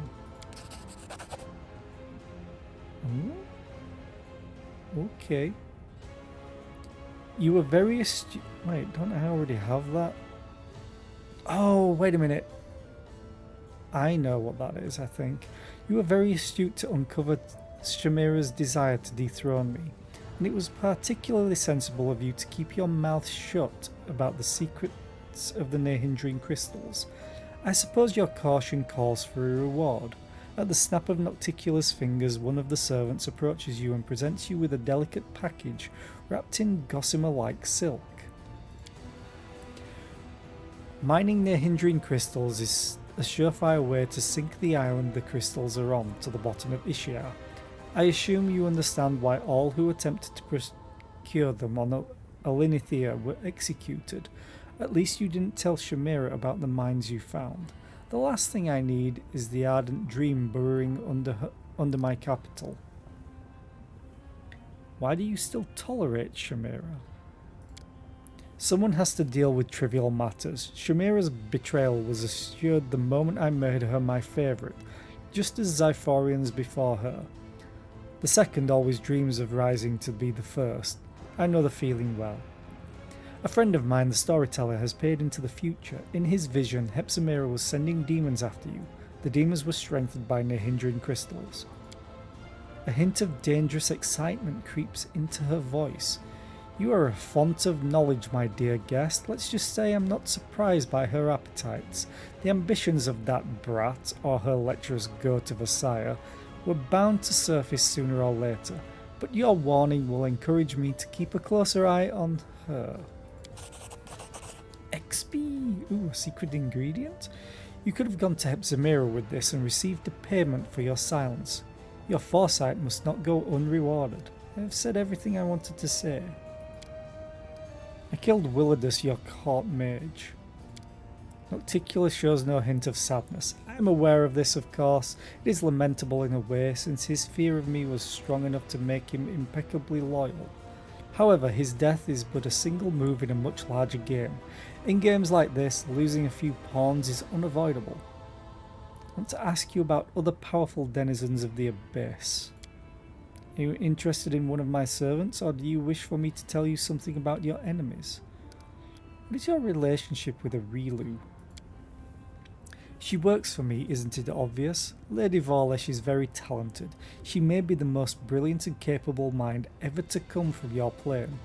And the guile she used to betray one demon lord master after another impressed me so much that I offered her the position of my advisor on matters of magic. Naturally, the esteemed Lord Goat and Lord Locust don't know a thing about the betrayal of their faithful lackey, Lady Vorlesh. I plan to keep it a secret for a while longer. Betrayal is too strong a word. I opened the path to Galarian for those two, and I told them how to extract power from their hindering crystals. That will suffice. Doesn't it bother you that Aurilu serves another master? Nocticula smiles deviously. I'm not prone to jealousy. Let Discari think Lady Vorlesh serves him still. His bug brain seems incapable of sensing betrayal. As for Baphomet, he, like any talented liar, is most vulnerable when he's trying to deceive someone else. He was so pleased to have fooled Discari that he became blind to the treachery that was happening right under his snout. In truth, Lady Vorlesh's loyalty is mine alone. Loyalty is for fools. Shared interest, that is what rational minds rely upon. That and fear. No one in their right mind would oppose the Lady in Shadow. How did Aurilu become your servant? When the world wound was first opened, it only led to Discari's realm. But then there was another, more powerful breach. The wound expanded, and its paths now passed through my realm, and Baphomet's as well. Before long, all sorts of interlopers had heard about the power contained within the crystals here, and the Midnight Isles were soon overrun with agents from my new neighbours. They flouted my embargo, burrowing greedily into my rocks, stealing my crystals. The main culprit was one Aurilu Vorlesh. She was the one who discovered the energies of the Nehindrid crystals. I had captured her and was about to carry out her agonizing execution when Lady Vorlesh offered me something I desired even more than her death. She entered my service, and her main task since then has been to close the world wound. Once it's sealed, my realm will once again be cut off from those of Baphomet and Discari, and their slaves will no longer be able to infiltrate my islands with such ease. Do you remember the elven archmage, who used to serve you thousands of years ago? He's still alive. We know each other. Really? He was well past his youth even back then, and now... Just how old is he? Can mortals even live that long? Well, apart from your immortal Aslanti. Say hello to him on behalf of the Lady in Shadow, and tell him that the one who replaced him has disappointed me immensely with his incompetence. No matter how hard he tried, he could never live up to my magnificent elf. Aww. You know, you've managed to surprise me. A rare occurrence for someone who knows just about everything. With a bat of her eyelashes, Nocticula sends you a piercing gaze, one that feels like it's delving into the deepest corners of your soul. Are Baphomet and Discari your allies? The Goat and the Locust? Allies is too strong a word for our relationship. Our connection was forged by circumstance, not out of a desire to deal with each other.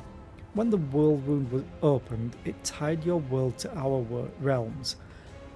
I did not join my armies with theirs, but I was forced into making peace with them so as to not get bogged down in a tiring and distracting war. If I had the opportunity, I would have met them on my terms and expanded my territories at their expense. Nocticula indulges herself with a thin smile. Unfortunately, this is not currently possible. By the way, one of them came to me with the offer of an atrocious alliance that involved conceiving little ones together. I'm still contemplating the specifics of my refusal. It needs to be clear and unambiguous. Her ensuing laughter is deep and musical, almost enchanting. Everything is clear to me now. Nocticula just gives you a mysterious smile. I want to know more about you. Recounting my whole story would take longer than your brief mortal life allows. The list of demon lords I've slain is endless on its own, as is the number of islands under my rule. And that's just the past. There's also my future. How did you become a demon lord? Bear in mind that I have always been unique. Ever since I was born, I was the first succubus of the Abyss, the perfect specimen of my race. I had been enjoying my youth, sharing it with my brother and lover. Oh God. Until the hungry gaze of the demon lord Nehindri fell upon me. That greedy tyrant saw me as a jewel to be added to his treasure hoard. He tried to abduct me. I knew I had no chance of defeating a demon lord, but in that moment, I was not thinking at all. I was fighting for my freedom. When it was all over, Nehindri was dead. I eviscerated him, and for many days afterward, blood spewed from his open carcass.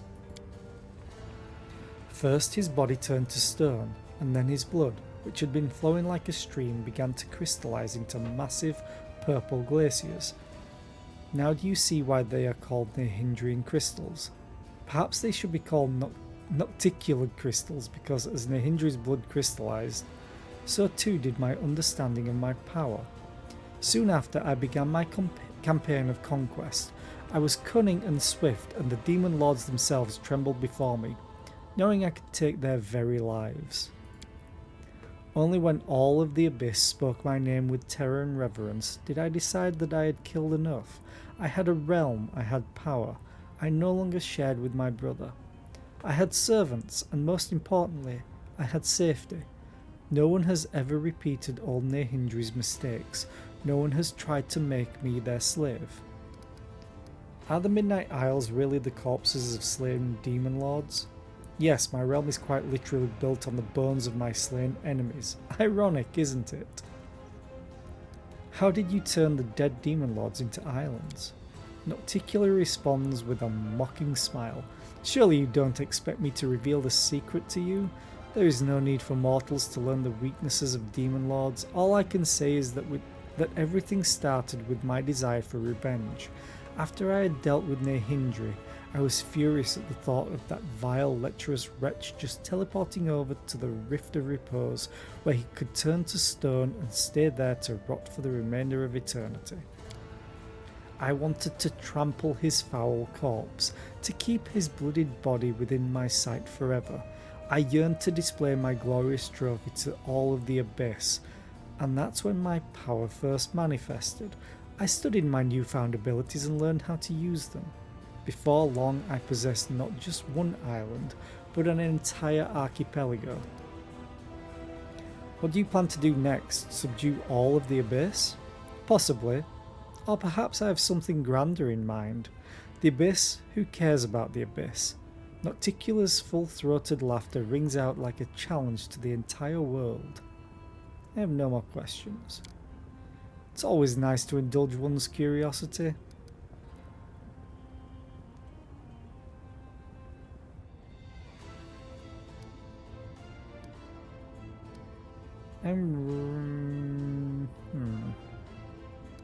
Still have some business to take care of in Illusionera. Nocticula nods to herself. Aurilu, you are no longer needed here. As you will, my lady. Aurilu vanishes, but you notice the look in her eyes, pensive and appraising. Nocticula casts a piercing glaze at the spot where Aurilu was but a moment ago, then stops you with a commanding gesture. There is one more thing we must discuss, the Lexicon of Paradox, Lady Vorlesh's magical treatise that contains many secrets of the world wound. Okay. You and my servant Lady Vorlesh were just talking about the Lexicon of Paradox. For many years it has remained split in half, harmless. But what was once divided can be made whole again. Who knows what power the book could impart to its owner? What if they expand the world wound even further, or connect it to other planes? Not a chance. The Lexicon of Paradox has caused more than enough trouble already. You already possess the first half of the book. Find the other one and bring them both to me. I will reward you handsomely. Giving the book into my keeping will also protect Galarian from suffering a second world wound disaster. The Lexicon of Paradox will be much safer under my watchful eye than in your travel bags. Wouldn't you agree? Yeah, I'm not giving you it.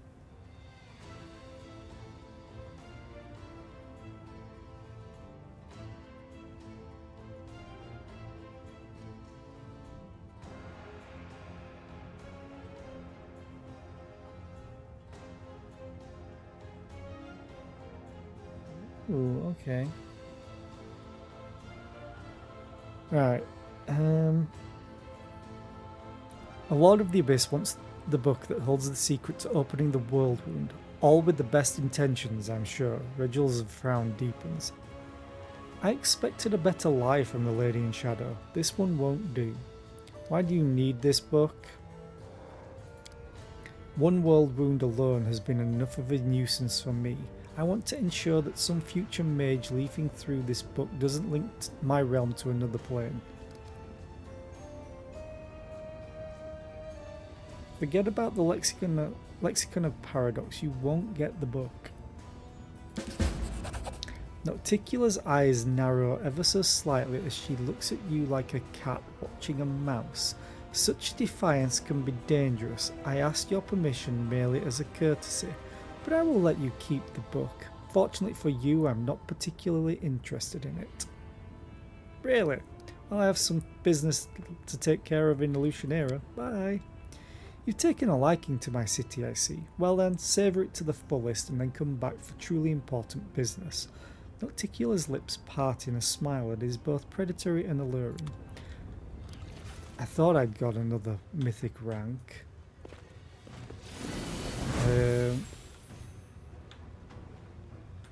Okay.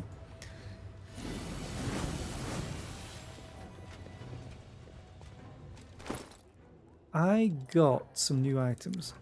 Nope. All. Date. Secret ingredient. Once per day you may use this ability to make all potions used by your party empowered and maximized as though using the empower spell and maximize spell feats for 1 minute. Used by your entire party. Jesus. Aspect of the Asp. This amulet in a form of a snake grants the wearer plus 2 DC on poison spells. All rare spells deal additional 1d6 plus 5 points of acid damage.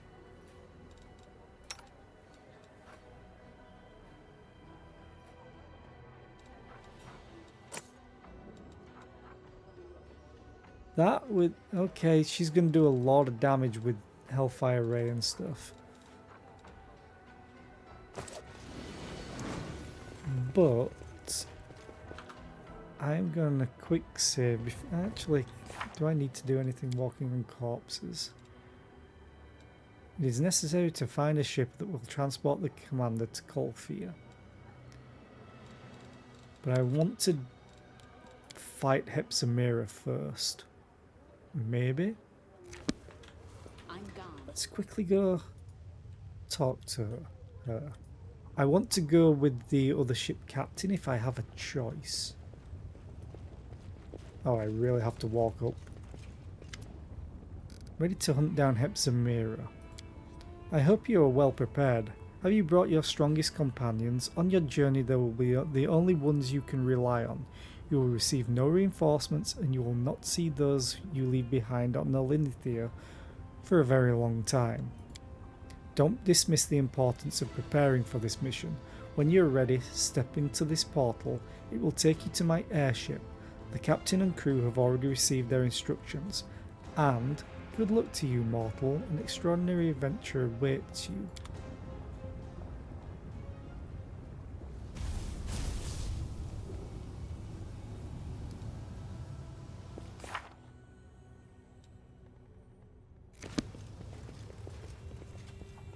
I want to see, though, which ship captain it will be. My alarm's going off. Everyone walks so slowly.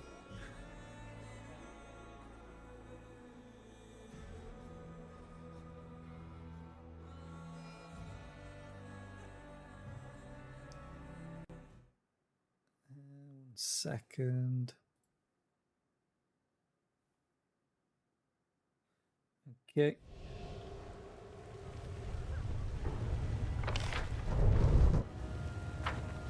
Let's go to this portal.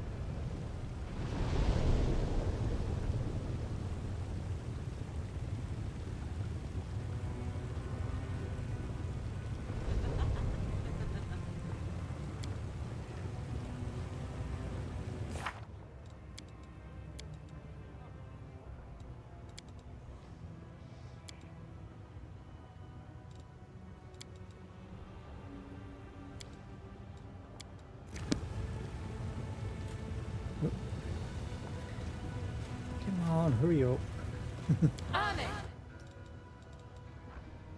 Walking on corpses. Yeah. So it makes me think that I can go and talk to the other ship captain rather than going with Nocticula's captain.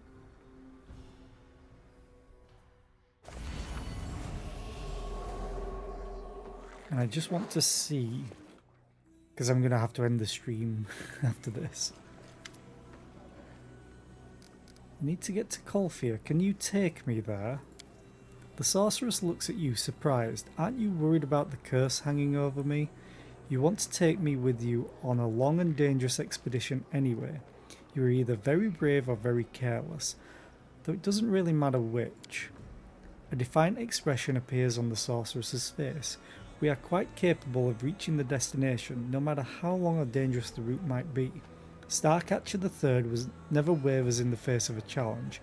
I sincerely hope you've chosen your best companions to go with you, because we won't be able to carry more than 6 people. Also, you should take care with your gear. On a long expedition, you can only count on the things you brought with you. For 150,000 gold coins, I can take you to that island in first class style. I'm going to Colifia on a noble mission. Maybe you can offer me a discount. After some hesitation, the sorceress nods. I believe you. If you really need to go there on an important and noble mission, I can lower the price to 100,000. I can't ask for less. For maintaining the ship and crew is no cheap business. I need to think everything over and make preparations. I'm leaving now. Okay. So I'm probably going to go with this person. Because I think it'll be fun to say, screw you to Nocticula, kinda. And then I need to find someone to raid. So, thank you all for being here. I always appreciate it. I hope to see you tomorrow for... Tomorrow's Thursday, yeah. For more Pathfinder on Thursday. Then I'm going to do Midnight Suns on Friday, Saturday, Sunday. And then more Pathfinder Monday, Tuesday, Wednesday, Thursday. So yeah. I hope to see you tomorrow. I think we're just going to go and raid Tug, who's playing Guild Wars 2. So that should be interesting. I think he's planning on playing the DLCs. So yeah. Let's go and raid Tug, who I'm sure most of you are already in there anyway, so... I'm sending you to a place you already are. So yeah, thank you all for being here. Hope to see you tomorrow. Bye.